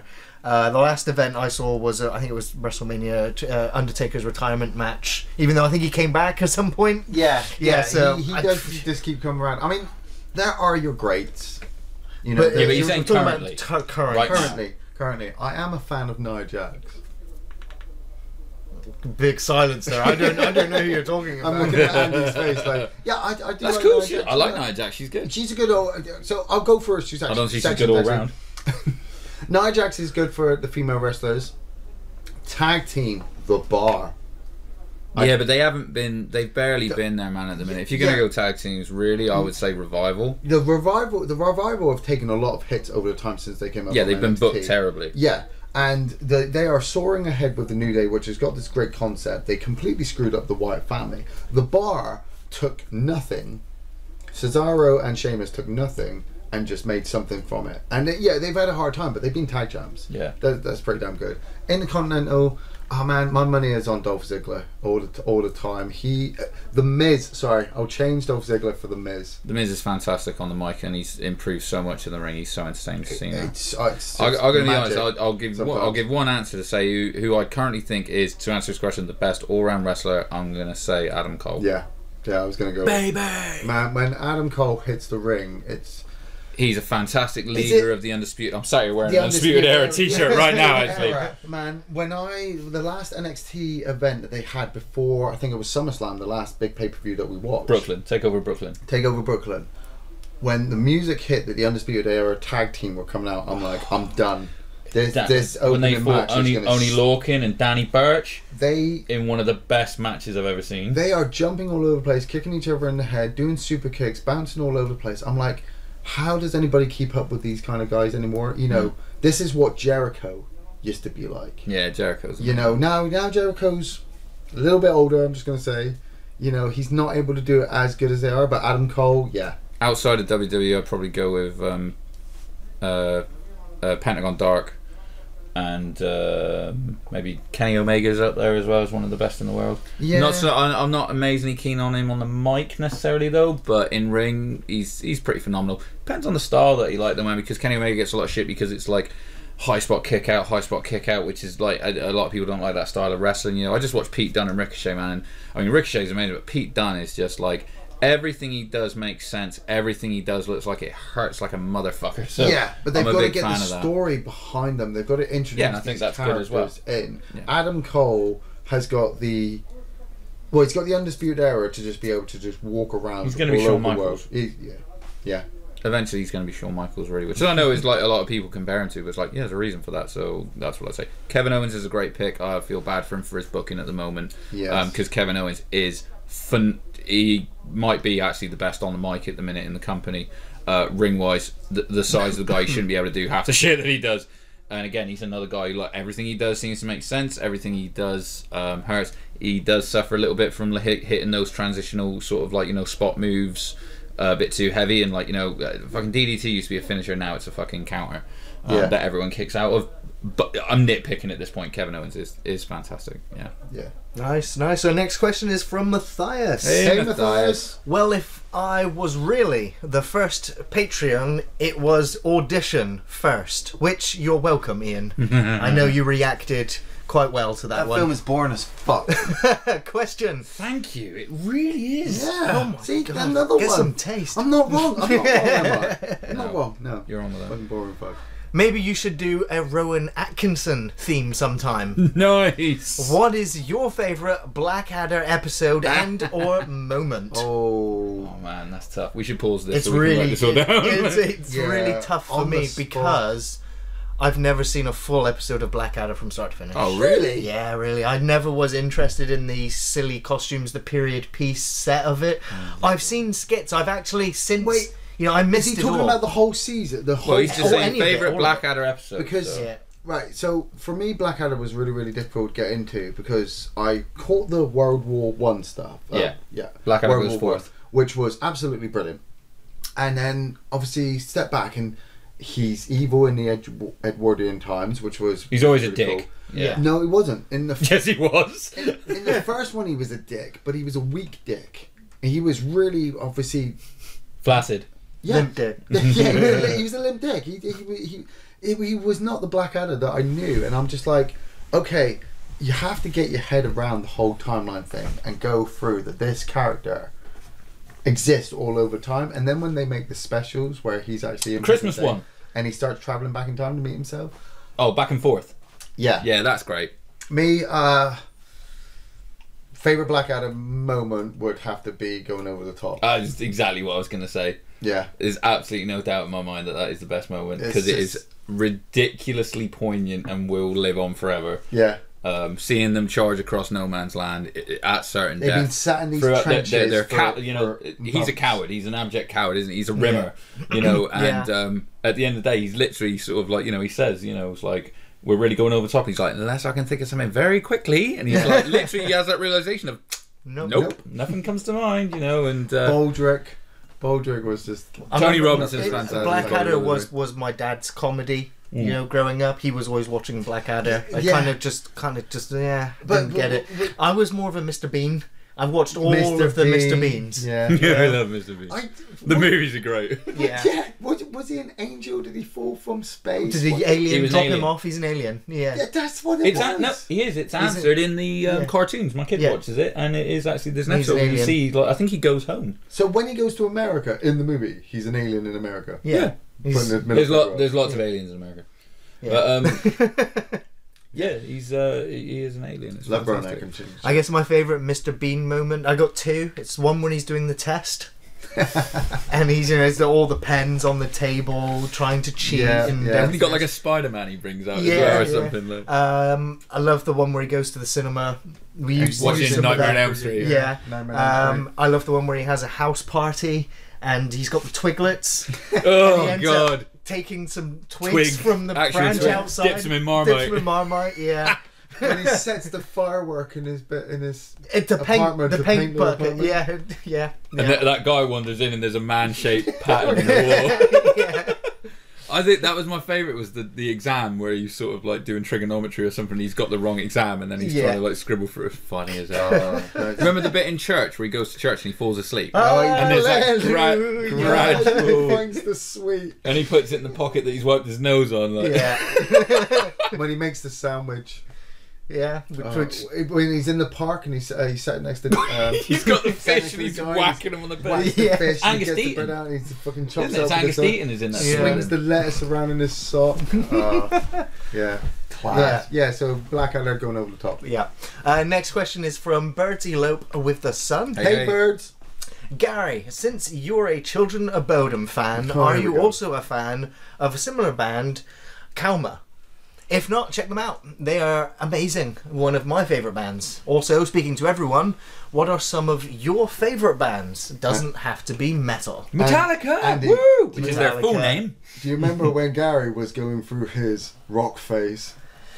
Children of Back in the Bodom. day. Oh, man. When he used to play his music at like fucking All hours. decibels at all hours, dressed in the black Man, leather, you painting cannot his nails. play Children of Bodom at low decibels. You can if you don't work the next morning, Gary. Fuck no! When Children of Bodom, the only way to listen to it is when the whole house is vibrating.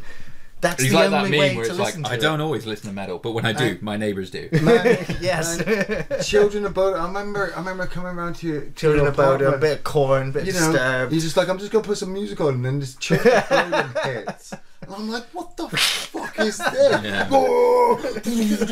Gary's like, this is fucking music, I'm man. there, I'm stood like, in the middle of my room with the fucking Jack Daniels in my hand. Like, just a quiet afternoon, Ian. I love Ghost is one of my favourite bands. I love Ghost. They're pretty amazing. I've I've seen them live so many Ghost. times. I've tried to man. get into them. I can't. I fucking love them. They're so good.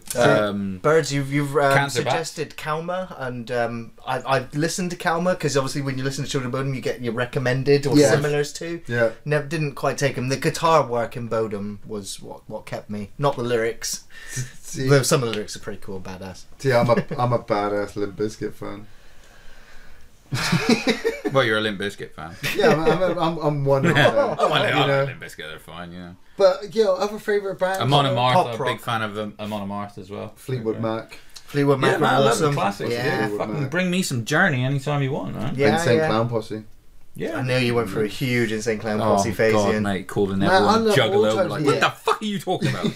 Nothing can beat Jimi Hendrix. Everything is You do love just Jimi surpassed Hendrix, by Jimi Hendrix. Yeah. Mate, I'm so hyped for Bohemian Rhapsody. Yes. Got my Oh, tickets that booked, film looks- like, because I'm a massive Queen fan. Yeah, dude. yeah. I fucking Grew up love listening to Queen. The Absolutely. trailer of that just makes me just want to just whip out a Queen album. Slapped I wonder on. where he was going with that. Next question's from Justin Simon. Hey, Justin. Great job again, fellas. I have a couple of questions I'm hoping you can get to this podcast. I was curious if there was a scene or a sequence from a film that still gives you chills even after repeat viewings. Also, what is the best opening to a zombie film and why? Thanks as always for taking time to answer my question. First one that comes to mind for me for a scene wise is The Entity. That film has stuck with me since the first time ever seeing it. Whenever I rewatch it, god damn it, it's just horrible.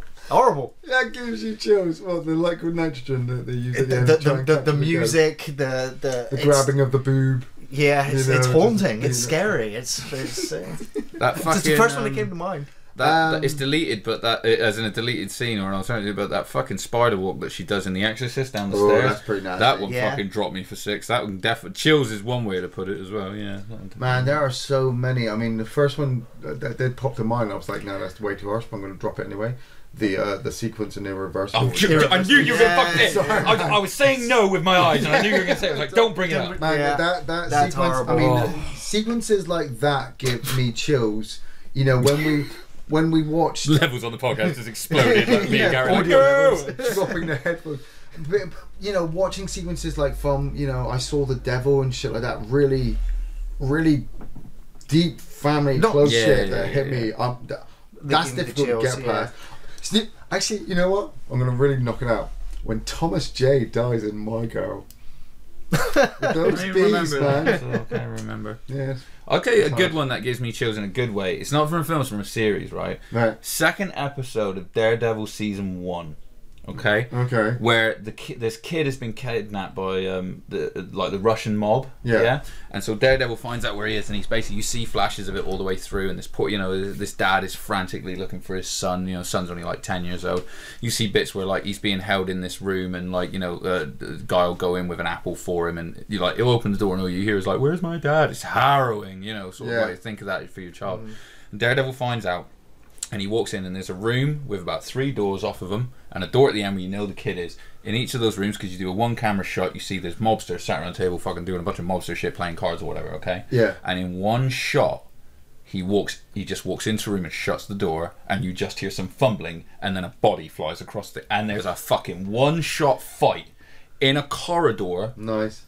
where Daredevil Beats fights the like shit he out is of him. punch drunk by the end of it. Like he is hitting him with everything he can, and he finally fights him off. And the bit that gives me chills right at the end is he walks up and he opens the door, but before he opens the door, he takes the mask off so he doesn't scare the kid, and just goes, "Let's get you back to your dad." And I'm like fucking bawling, like fucking kick their ass, Matt. It's an amazing scene. I love it. The Mist, the ending of The Mist. Oh, that's still brutal. get the horrible Thomas chills. Jane Yeah. pulls it out of the bag on that one, doesn't he? Like, Yeah. Yeah. Yeah. Best opening to a zombie film. I think I've got two Go on then. best openings. I know what the first one Zombie. What was it? Zombieland. Great. With the slow motion the opening credits. credit Metallica sequence playing to in the Metallica. background. Yes, yeah. That was mine. Absolutely amazing. But Day of the Dead's got the best Dead, intro. When the helicopter lands in a decimated city and he gets out the megaphone. Hello. I'm going to say the And opening all to the the zombies. remake of Dawn of the Dead.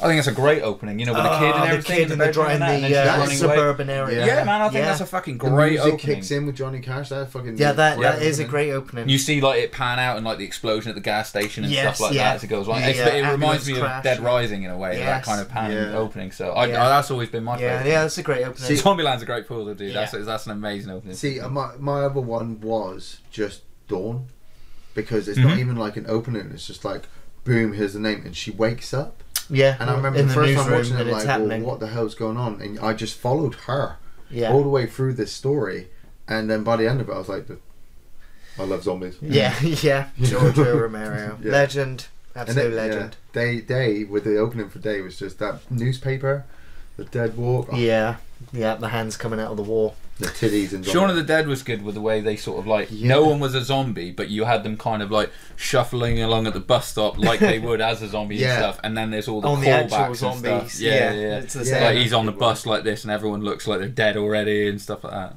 Yeah, that's a good opening. Yeah. Next question's from Travelling Shoes. Hey, What travelling shoes. What do you guys at Off the Shelf Reviews think of Colonel Aaron Murad's Kindergarten program, which is, if you don't know, Sacha Baron Cohen's new show, Who is America? And I was. I've Again, seen this scene, but I've not right. watched it. I hated Sacha Baron Cohen, blah blah blah blah. When he first came out, I didn't Ali really G. like Ali Ali G, the Ali G movie. I did. You know, the gangster, the parodying of it all. You know, at first I was like, you may be a parody of it all, but you are Bruno. also a representation of all of it. Yeah. And so it was just irritating. But I liked the fact that he was able, because he's a very smart person, to manipulate people in places of power into saying and doing the stupidest Just the things dumbest you can shit. imagine, and which makes you Yeah. question why these people are in power. Where the hell were they educated? The only bit I've seen from this, and it is on my watch list, on my list to watch, but there's I can't remember the name of this politician, but he was accused of sort of like sexual relations with an underage girl and stuff. Right. And he's in the interview, he's talking to him about this test that he's got to like a paedophile detector. And he's like, I'm going to show it to you now. And he's like, look, I'll turn the box, and obviously I put, because neither of us are paedophiles, nothing's going to happen. And then he moves it to, it's like, and the guy's just, the reaction is just, what are you doing? Like, he's fucking suing him for like $20 million. Yeah, a lot of people got very ridiculous. upset because the thing is, Fucking with this new amazing. show, he was filming it for a long time and Yeah. keeping it under wraps. Yeah. Because obviously you can't start airing episodes and then keep continuing to course. do it Yeah. because the cat's out of the bag, so to speak. Yeah. And so now the show is running and it's literally highlighting all of these people in power that are just making asshats of But themselves. this one he's talking about is where he's literally giving he gets a guy politician who's a- supporting gun law essentially, and just saying, it's not the gun's fault that there are all these shootings in In America. schools, yeah. And so We Sacha should Baron arm the Cohen's 3-year-olds. character just says, how about we arm the children, Yeah. not the teachers, but the children, so they can fight back. And so they sing a song. He writes a song for this politician to sing. And he holds up all these different guns, but they're all named after animals, and they have animal puppets on them. What the And you need to fuck? feed the animal by putting the magazine belt into its belly, and then it shoots out, and you have to aim for the bad guy. And if they're a big fat guy, you just aim for the belly. Man, it's horrifying. And it's and this is a song It's for America. kids, It's and so America, this is mate. the parody. But It's the thing is, America. the politician's gone for it and is buying it I've and always- just performing in it. I've always It's like- questioned. I mean, is he a genius? Because with He all is the a stuff that genius, he's done but he is over also the years, yeah. He's brave as fuck. Yeah. he's brave as fuck.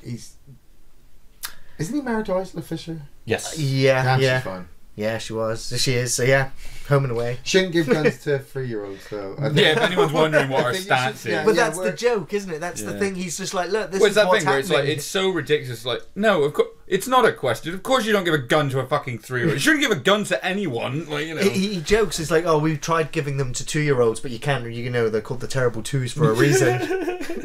Fucking hell.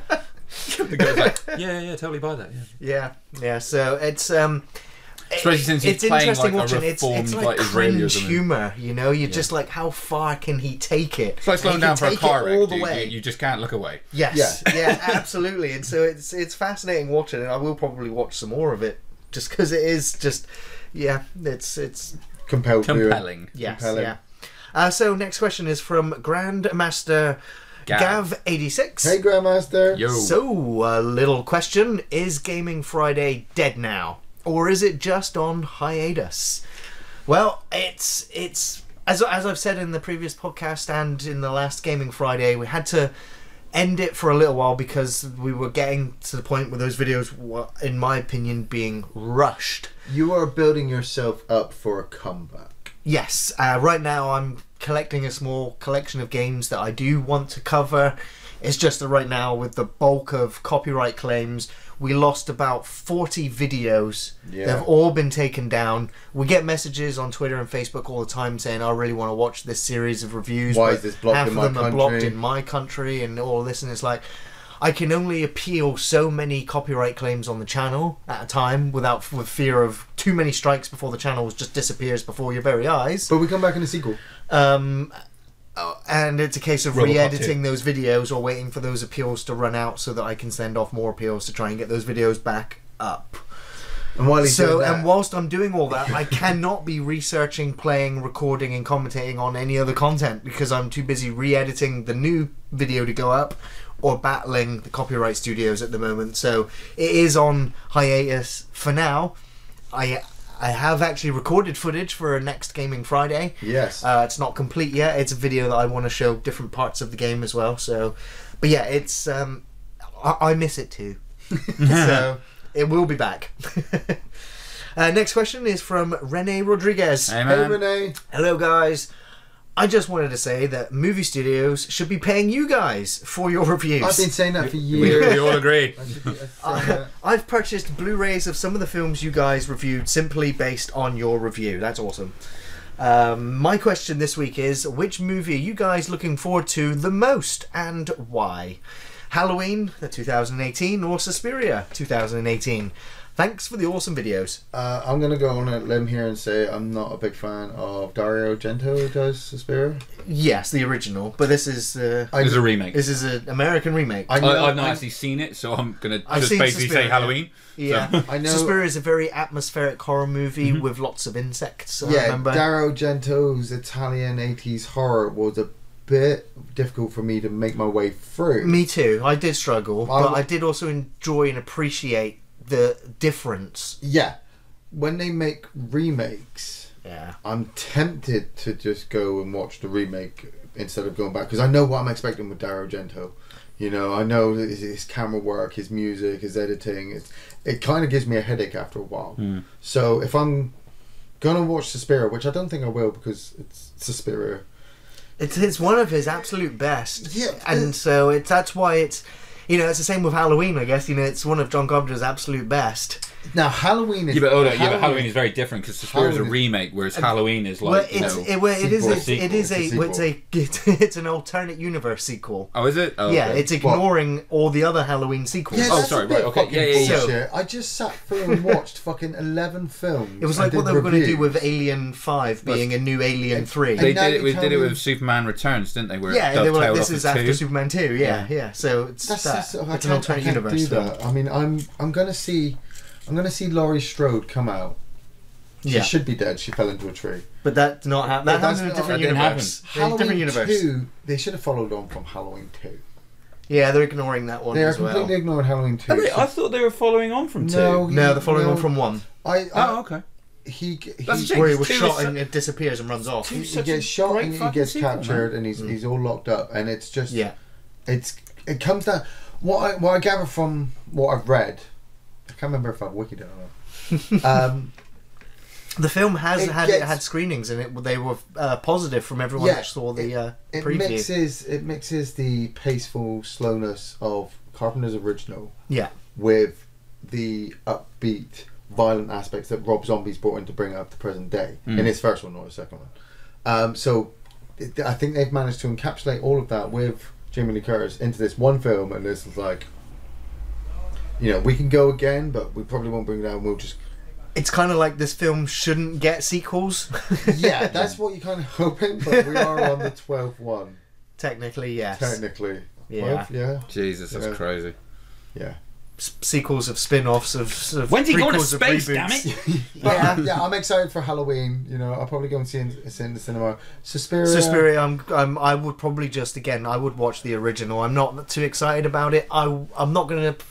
I might go to the cinema to watch it. We're going to review the original. We're going to end up reviewing the original. For sure, yeah. So, next question is from Lewis. Hey, Lewis. Hey, Lewis. Hey, guys. Great reviews and podcasts as usual. Thank you. What was your favourite console growing up? And which game was your favourite on it? Did you ever play the Atari Jaguar? And lastly, have you seen The Predator yet? Well, yeah, we talked about The Predator at the beginning. Yeah, we talked about The Predator, and let's not go there. Favourite consoles growing up? Atari Jaguar, was that the one with Alien vs Predator on it? Yeah, the massive pad with all the number pad on it as well, didn't Yeah, it? Like I the weird always angled wanted one. to play one of them because I of never Alien vs played it. Predator, but it just became like super rare. I had a Mate, you wanna wealthy go like that friend at the time? that had Yeah. the console and used to go around and play it. I had a Neo Geo at the time. If you want to go real That's a fucking real crazy, chunky if you handheld. fancy playing Samurai Showdown with a fucking pad the size of a dinner plate, Right. you know. Right. Every console from when I was a kid was just my absolute favorite. I love fucking computer games. Yeah. And N64. now, see, what I'm gonna say is, when I was growing up, computers were shunned in my house, but it was like at the Sick. birth of the computer generation. So, like, you had to have an Amstrad, and you could play Heart Attack. Yeah. You know, Had a Spectrum. There were adverts Yeah, on Commodore. TV for the Spectrum, Just about for to the get there. Commodore 'Cause 64, Lemmings. You know, I had the Commodore 64, then got the ZX Spectrum, Yeah. so I was playing games like Dizzy. yes, Dizzy, fantastic Dizzy, All the we had like Manic 8 of the Miner, Dizzy games. Manic Jet Miner, Set Willy. We had the Jet Set Willies. There was a game called Nightmare. That was you had to basically survive all night and collect clocks to move the time forward. Man, There was so See, many. my great favourite games. actual console, I've got to say, was when I just got my first, when I got my PlayStation 1. And the Discworld game, the point and click on it. yeah.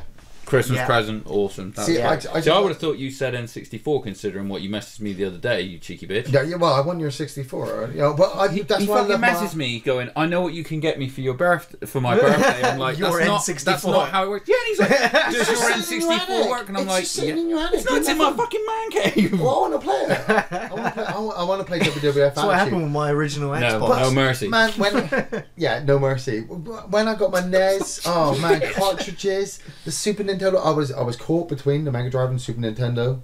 You know, Oh, those, the wars, the real those the were console wars were a real thing. console wars. The Super Game Boy.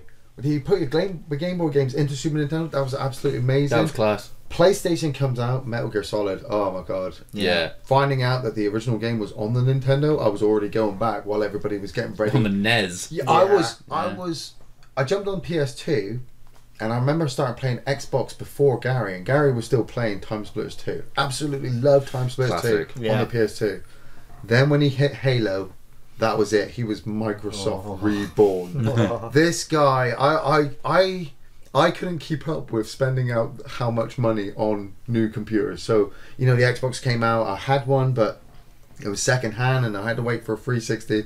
Gary was on it. Yeah. Oh yeah, And I was we there were- at launch yeah, night, I mean, man. launch Day night, one. We were yeah. hitting games, you know. the 5 games PlayStation. on launch. Condemned.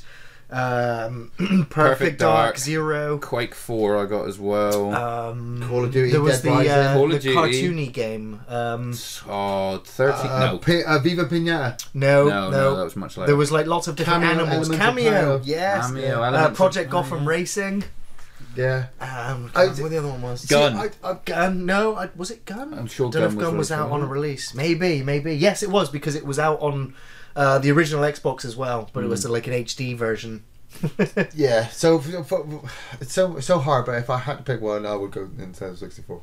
You know, I Sounds think right. I loved my Game Boy when I got Tetris. Oh, Game Boys. Tetris changed my life. I played Tetris so much that I convinced my parents. I had a brother as well. I wasn't too fussed, but got another Game Boy, playing split screen Tetris, playing competitively. Nice. That led me to playing Tetris on the original Xbox, then getting Xbox Live. Tetris World? Just to play Tetris online. Yeah. And I got, my ranking was in the top 50. It was ridiculous to try and get underneath that. You were a stupid But player. I beat the number one player in the world on that Tetris game. Yeah. I only beat him a couple of times, but he beat me, like, I would say on average he beat me 85% of the time. Yeah. But I still won matches against him, but enjoyed competitively playing with the best Tetris players in the world. Yeah. So awesome, so love Tetris.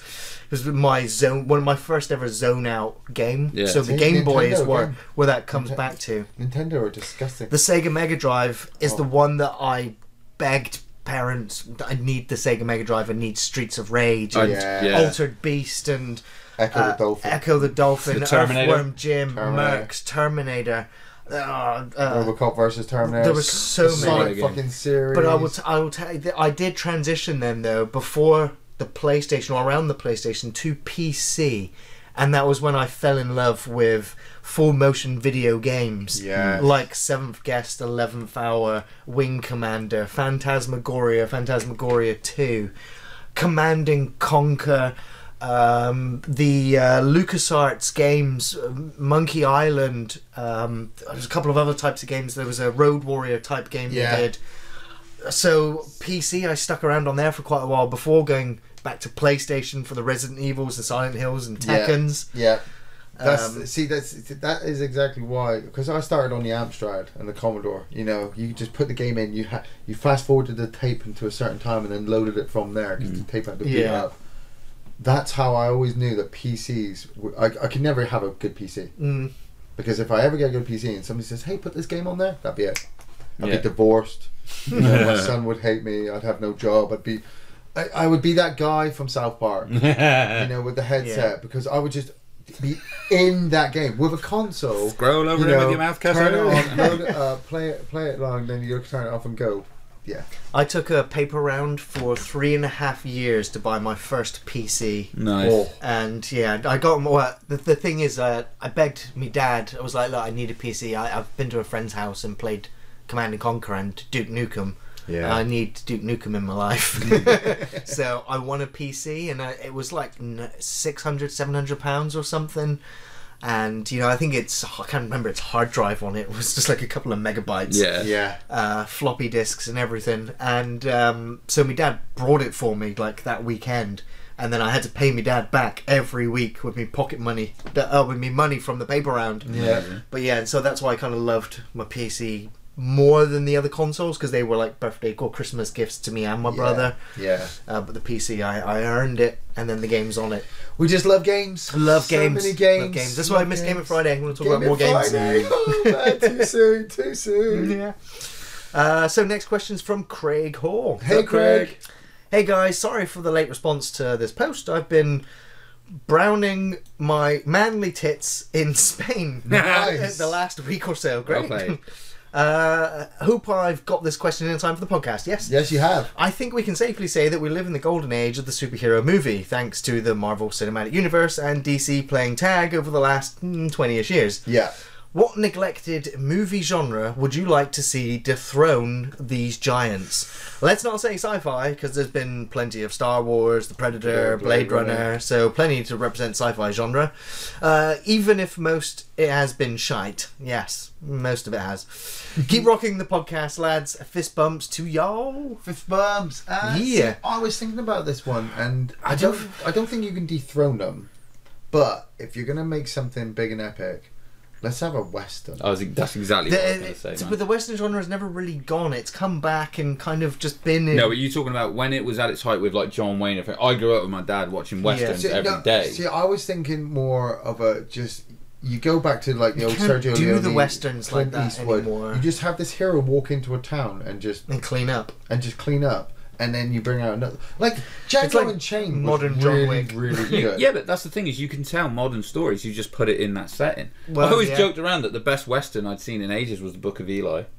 That's good. Because it's a fucking western. I always find that Red Dead Redemption games release when there's been a current, lack of western films in cinemas, and then all of a sudden Red Dead will do very well, came out, and then a load of westerns will follow. See, but the problem is with that is what he says with the DC and the Marvel Cinematic Universe is they can go really big, massive scale. Now, any other genre is going to be difficult to go on big scale because, like, if you're going to go with a historical drama, you're going back into the past that doesn't have that much. I mean, you're going to have to CGI whole fucking green fields of shit just for 20-minute dialogue between two people where, you know, you want to see some shit blown up.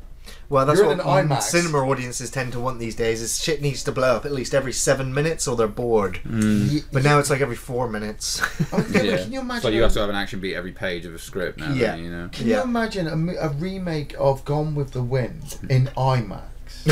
Where you are sat there with this classical music bombarding your ears, and all around you you're just seeing this cornfield. It may look beautiful, but to keep that genre going as well, you're going to have to keep replicating that over and over again.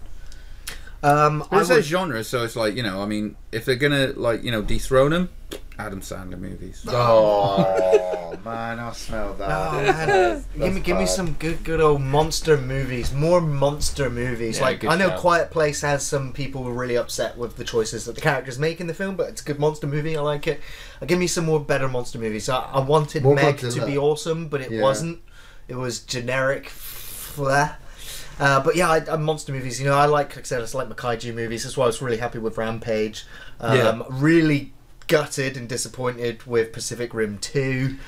But you know, I've got a good. Right. You know, I enjoyed Kong Skull Island. You know that satisfied me quite a bit. Yeah. Jurassic World, not so much. No.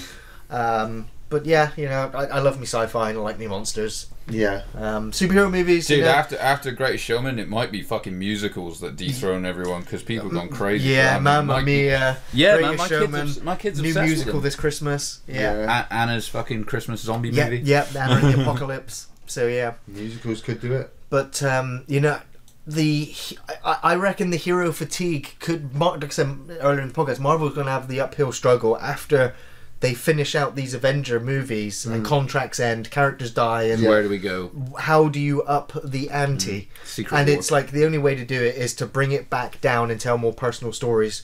But it's like, what do you put at threat next after the entire universe is put on the line? You just put the universe all on the line again, but you just bring it in a different form with different But characters. it's harder to do it, and then when you go, the universe is on the line again. It's not hard to Yeah, do. but that's comics. No, yeah, it is You know. true. It's It not is hard true. to But do it's if like, you- but will it keep working in the film universe? Will we keep wanting to still see the same thing like we do with the comics If or the you- cartoons? Yeah, But- if you focus it from certain points, you know, like this Marvel Cinematic Universe's work because we saw it from Captain America's, we saw it from Thor's, we saw it from Iron Man's point of view of the threat of the universe. So now in the next load, we start to see it from somebody on Earth, somebody on fucking Nova's fucking planet. Yeah. You know, we'll see somebody from the The actual Ancients. future, but they've come back now, and you know, you could do it really well. I mean, I gotta admit, I saw Deadpool 2. Yeah. I could go from some more of fucking Ryan Reynolds. Yeah, I could take dude, a I love Deadpool 3. Deadpool. Yeah. Yeah, Ryan Reynolds in leather. Just keep putting him in movies. All right, we're making another Fantastic Four. Really? Yeah, but it's got Deadpool in it. Brilliant. I'm sold. They need to put Deadpool in the next X-Men movie. I think there's a lot of places they can. Cameo I is the think there is shit a out lot there. of places they Yeah. can go with it. To be fair, and also the other one is sort of like if they go like, look, we haven't really got an idea to bring a massive group together to do a huge, like you said, universes on the line. Spectacle story. movie, But yeah. I mean, Yeah. they did Defenders where they brought all the characters together. And it wasn't the universe on the line, but it was their world on the line. yeah, and stuff. it's going The to other one come is down like- to interesting character stories. Well, I'm saying Yeah. is like, you know, at the end of the day, they'd be like, right, we haven't got an Avengers 5 idea, but like, you know, here's a fucking movie for this character that we've not done before. It's like Yeah. DC would be like, here's Lobo, because Yeah. you've been asking for it for Yeah. fucking years and stuff yeah. like that. So I think the joke, like I said, with Or the Joker the other one is standalone is film. they move away from Marvel and start optioning other pieces of like work. You know, like we got Kingsman is based on a fucking Yeah, Yeah. comic other book series, Marvel and they pieces of go, work, yeah. you know, they go with stuff like that. You know, they Yeah. do Sandman, and they do. You know what I mean? They just go Yeah. like, okay, we're What- just going to move to a different universe and build the franchise. I'm just on gonna that. break the fourth wall now. And what would you do? Okay, if and I'm saying it if Marvel bought out DC. They don't think they'd be allowed to have the monopoly on no, come on. In this world that we live in, I mean, it's what would going I that do? way anyway. What would I do? I'd wait for the movies. I'd wait for the great crossover comics, I guess, that we'd get. So. But I mean, they would own the film. Well, I guess if they own the whole property, they buy that's the whole. That's what just came in my head. I mean, anything can happen. I mean, where studios just end up. Well, they've had crossovers in other mediums and things. Yeah. So I mean, got the what ifs and stuff. Batman and Wolverine just in a movie. Fuck that! Batman versus Predator. Yes, that's what we need in the next Predator movie. Batman it's Batman. Yeah, that'd make the next Predator film better. Yes, I would definitely go see that one. But which Batman would you cast? If you could cast any of the actors that played Batman and any of the others, Michael Keaton. You'd have Michael Keaton's Why Batman. not? Let's have Michael Keaton fight a Predator. Take my money. Idris Elba's Batman. Yeah, just piss off the whole internet. You're gonna have it, you know. And you don't show the Predator until the very end of the movie and then the credits. I'm gonna go on to the next question. Okay. Or maybe I don't want to. Oh no, it's the question that's coming afterwards. Aaron James. Hey Aaron. Hey gentlemen, loved the last podcast and here's my question for the next one. Which Gary is easier to work with? CGI Gary or practical effect Gary? Personally, I think practical effect Gary looks better. His movements are definitely more realistic. Yeah, I mean... the animation's all crappy. He has, good emotion on some days, but other days you just don't want to touch him. It's like he's crashed. Yeah, malfunctioning. The program stopped working. I did see a question, I don't know if you actually wrote it down. Somebody was talking about losing a director on the Gary movie. What are you doing on the sideline while I'm at work? What? Yeah, there was a question. I think it was a Facebook comment, actually. I do remember glancing at that one. Yeah. Yeah. Are you But it will have practical effects. Is it like yes. Bad Boy Bubby? It's just Gary in this room, filming himself, wrapping cats in cling film. No. Take my money. No. Next question is from Julian Topher. Hey Julian. Man. Gary. Adam Sandler is starring in the next installment of a well-known horror franchise. I think we've been similar before. Stop. Is this a hypothetical, or are you about to It has to be, yes. Okay, good. Which series is it, and how does he meet his doom? Wow. I am pulling for Halloween Resurrection 2, where he teams up with Busta Rhymes. Adam Sandler and Busta Rhymes against Michael Myers. That's a good one. Clearly, you're going to put him in Jigsaw, right? Michael Myers. I mean, he basically just stabs people. I mean, he does electrocute people. So you really want Adam Sandler to die? Well, no. It says how does he meet his doom? In any Which series is it? I mean, I've already imagined him in a Jigsaw trap. I've already imagined him opening the lament configuration box to the Deadites. That would be amazing. Adam Sandler makes his way through the whole of the Jigsaw house, but everybody else dies around him, and he just makes quick jokes at the end of each one. Just quips his way through the film. And it turns out that he's so weaselly, he just gets out of every trap. Doesn't learn anything. Adam Sandler is a der. Adam Sandler is the one on the tricycle. Cartman, wasn't it? Adam Sandler, totally loves this chick. What about if he was in Put him in an alien movie? Would I have his face bitten off, or would I have acid spray on him? Would he have the chest burster? All three at once. What about the Silence of the Lambs sequel, where he's in a wheelchair and you just feed him to pigs? Oh. That's not a bad idea. It's not a bad idea. Yeah. I think I'd put him in Irreversible. Oh, now you're going real dark. Yeah. I mean, I'm sorry. You forgot what he does to her at the start. I mean, I get to that point when I'm watching an Adam Sandler movie, but at the moment I've not watched one in quite a while, so I'm not feeling that level of hate. So you might like it then. Fuck no. Would I put him in A Nightmare on Elm Street? Yeah, just torment him in his nightmares. And you'd be Freddy, yeah? Yeah, Robert Englund. It has to be the real deal. Yeah, no. Adam Sandler is Robert Englund. You're Nancy. I'm just gonna. Everybody else gets convinced to watch Adam Sandler. I'm gonna be the one there singing the song. 1, 2, Freddy's coming for you. Oh man, he really hates Adam Sandler. That's why we need to get him on the commentaries. Yeah. Thank you. Yeah. Next question's from Dave Bitmore. Hey Dave. Hey man. Hey. Thoughts on the Spider-Man game? It's a PS4 exclusive. It's super fun. It's a PS4 exclusive. I don't have a PS4. I have one in the house, but I'm not buying it because I'm saving my money for Red Dead Redemption. Yes. It looks amazing. And the next Call of Cthulhu They game. always look amazing. Do you remember when you got Spider-Man 2 and you're I'll like, tell you hey, something man. funny. You just said that right. Have you seen the picture that's been floating around from Ratatouille? Seen Ratatouille? I've seen Ratatouille. You know, yeah. okay, so you know at the end, Ego, the critic, they feed him the ratatouille and he's instantly transported back to being a kid and being given to him as his mum, right? So the picture is, it's Ego at the top and he's got Spider-Man on the PS4 and underneath is him as a kid with Spider-Man on the PS2, Spider-Man 2. It's like, this is how it makes me feel. But it's like...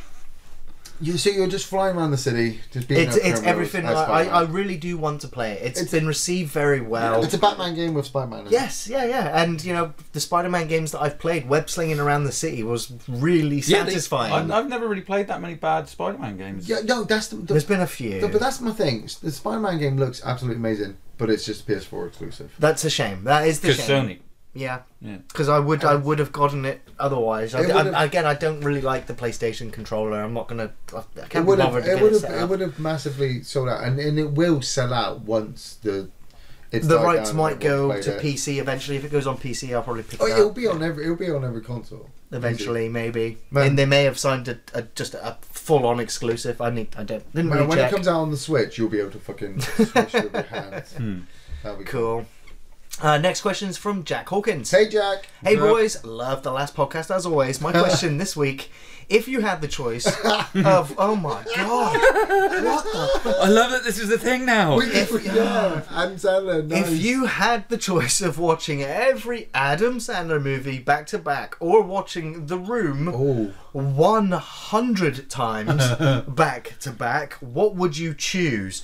Multiple fist bumps. I'm not multiple fist bumping back because that's like the would you rather question. I just thought what we can do next Easter for the 24-hour Twitch stream. This is what Adam Sandler movies. Yeah. You're doing it on your own.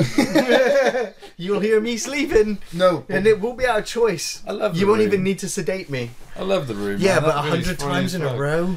I don't know. I get the feeling if you watch it 100 times in a row, you transcend consciousness and sort of like finally work out what the fuck was going on. You would become Tommy It's Wiseau. full of I think by the end of Walk out. it, you'd close your eyes open and you'd be in that room from The Matrix Reloaded with the guy. Yeah.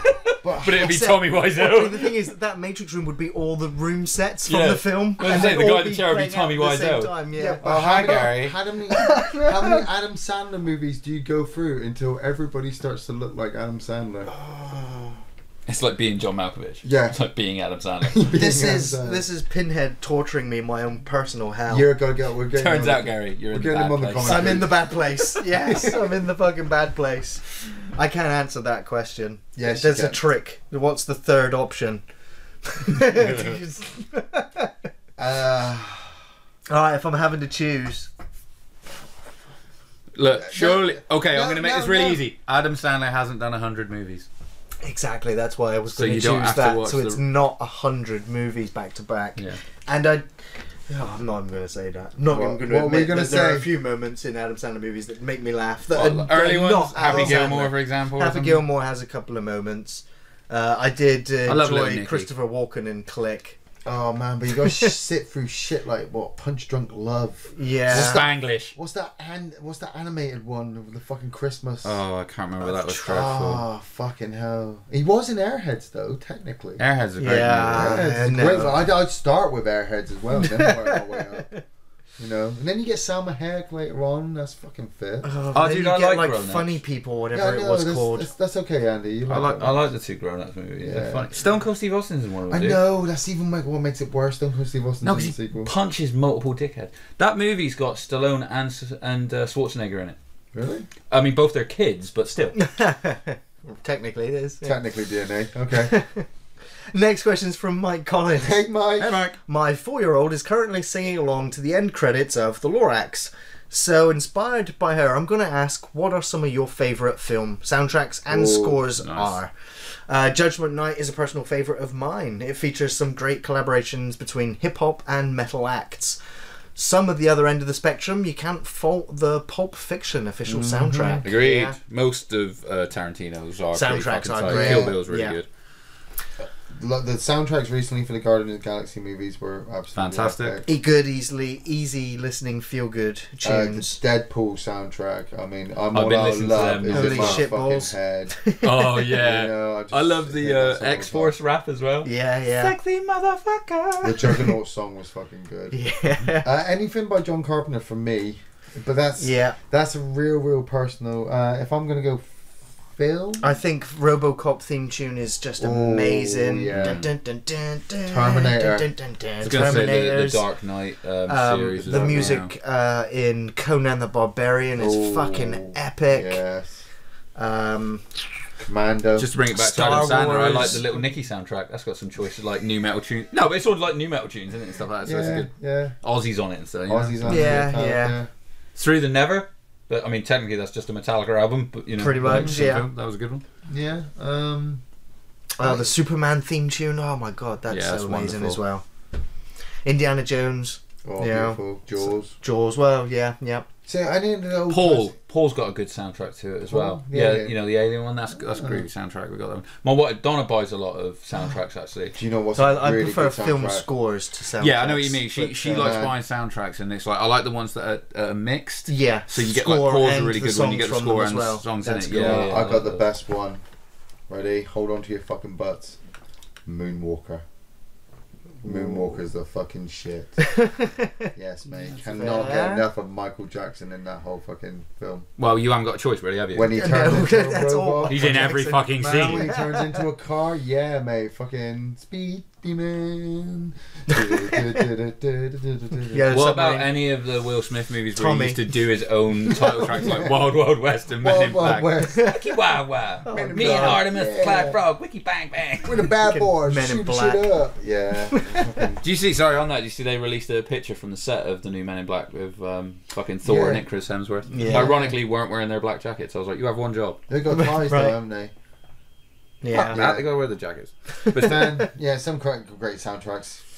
So the final question of the podcast is from Jay Hodgkinson. Hey, Jay. What up? Which horror series has the worst bunch of sequels? Oh. Have fun remembering all the awful sequels and tearing at each other's throats, guys. Well, we're trying at the moment to get our currently hated one past all the.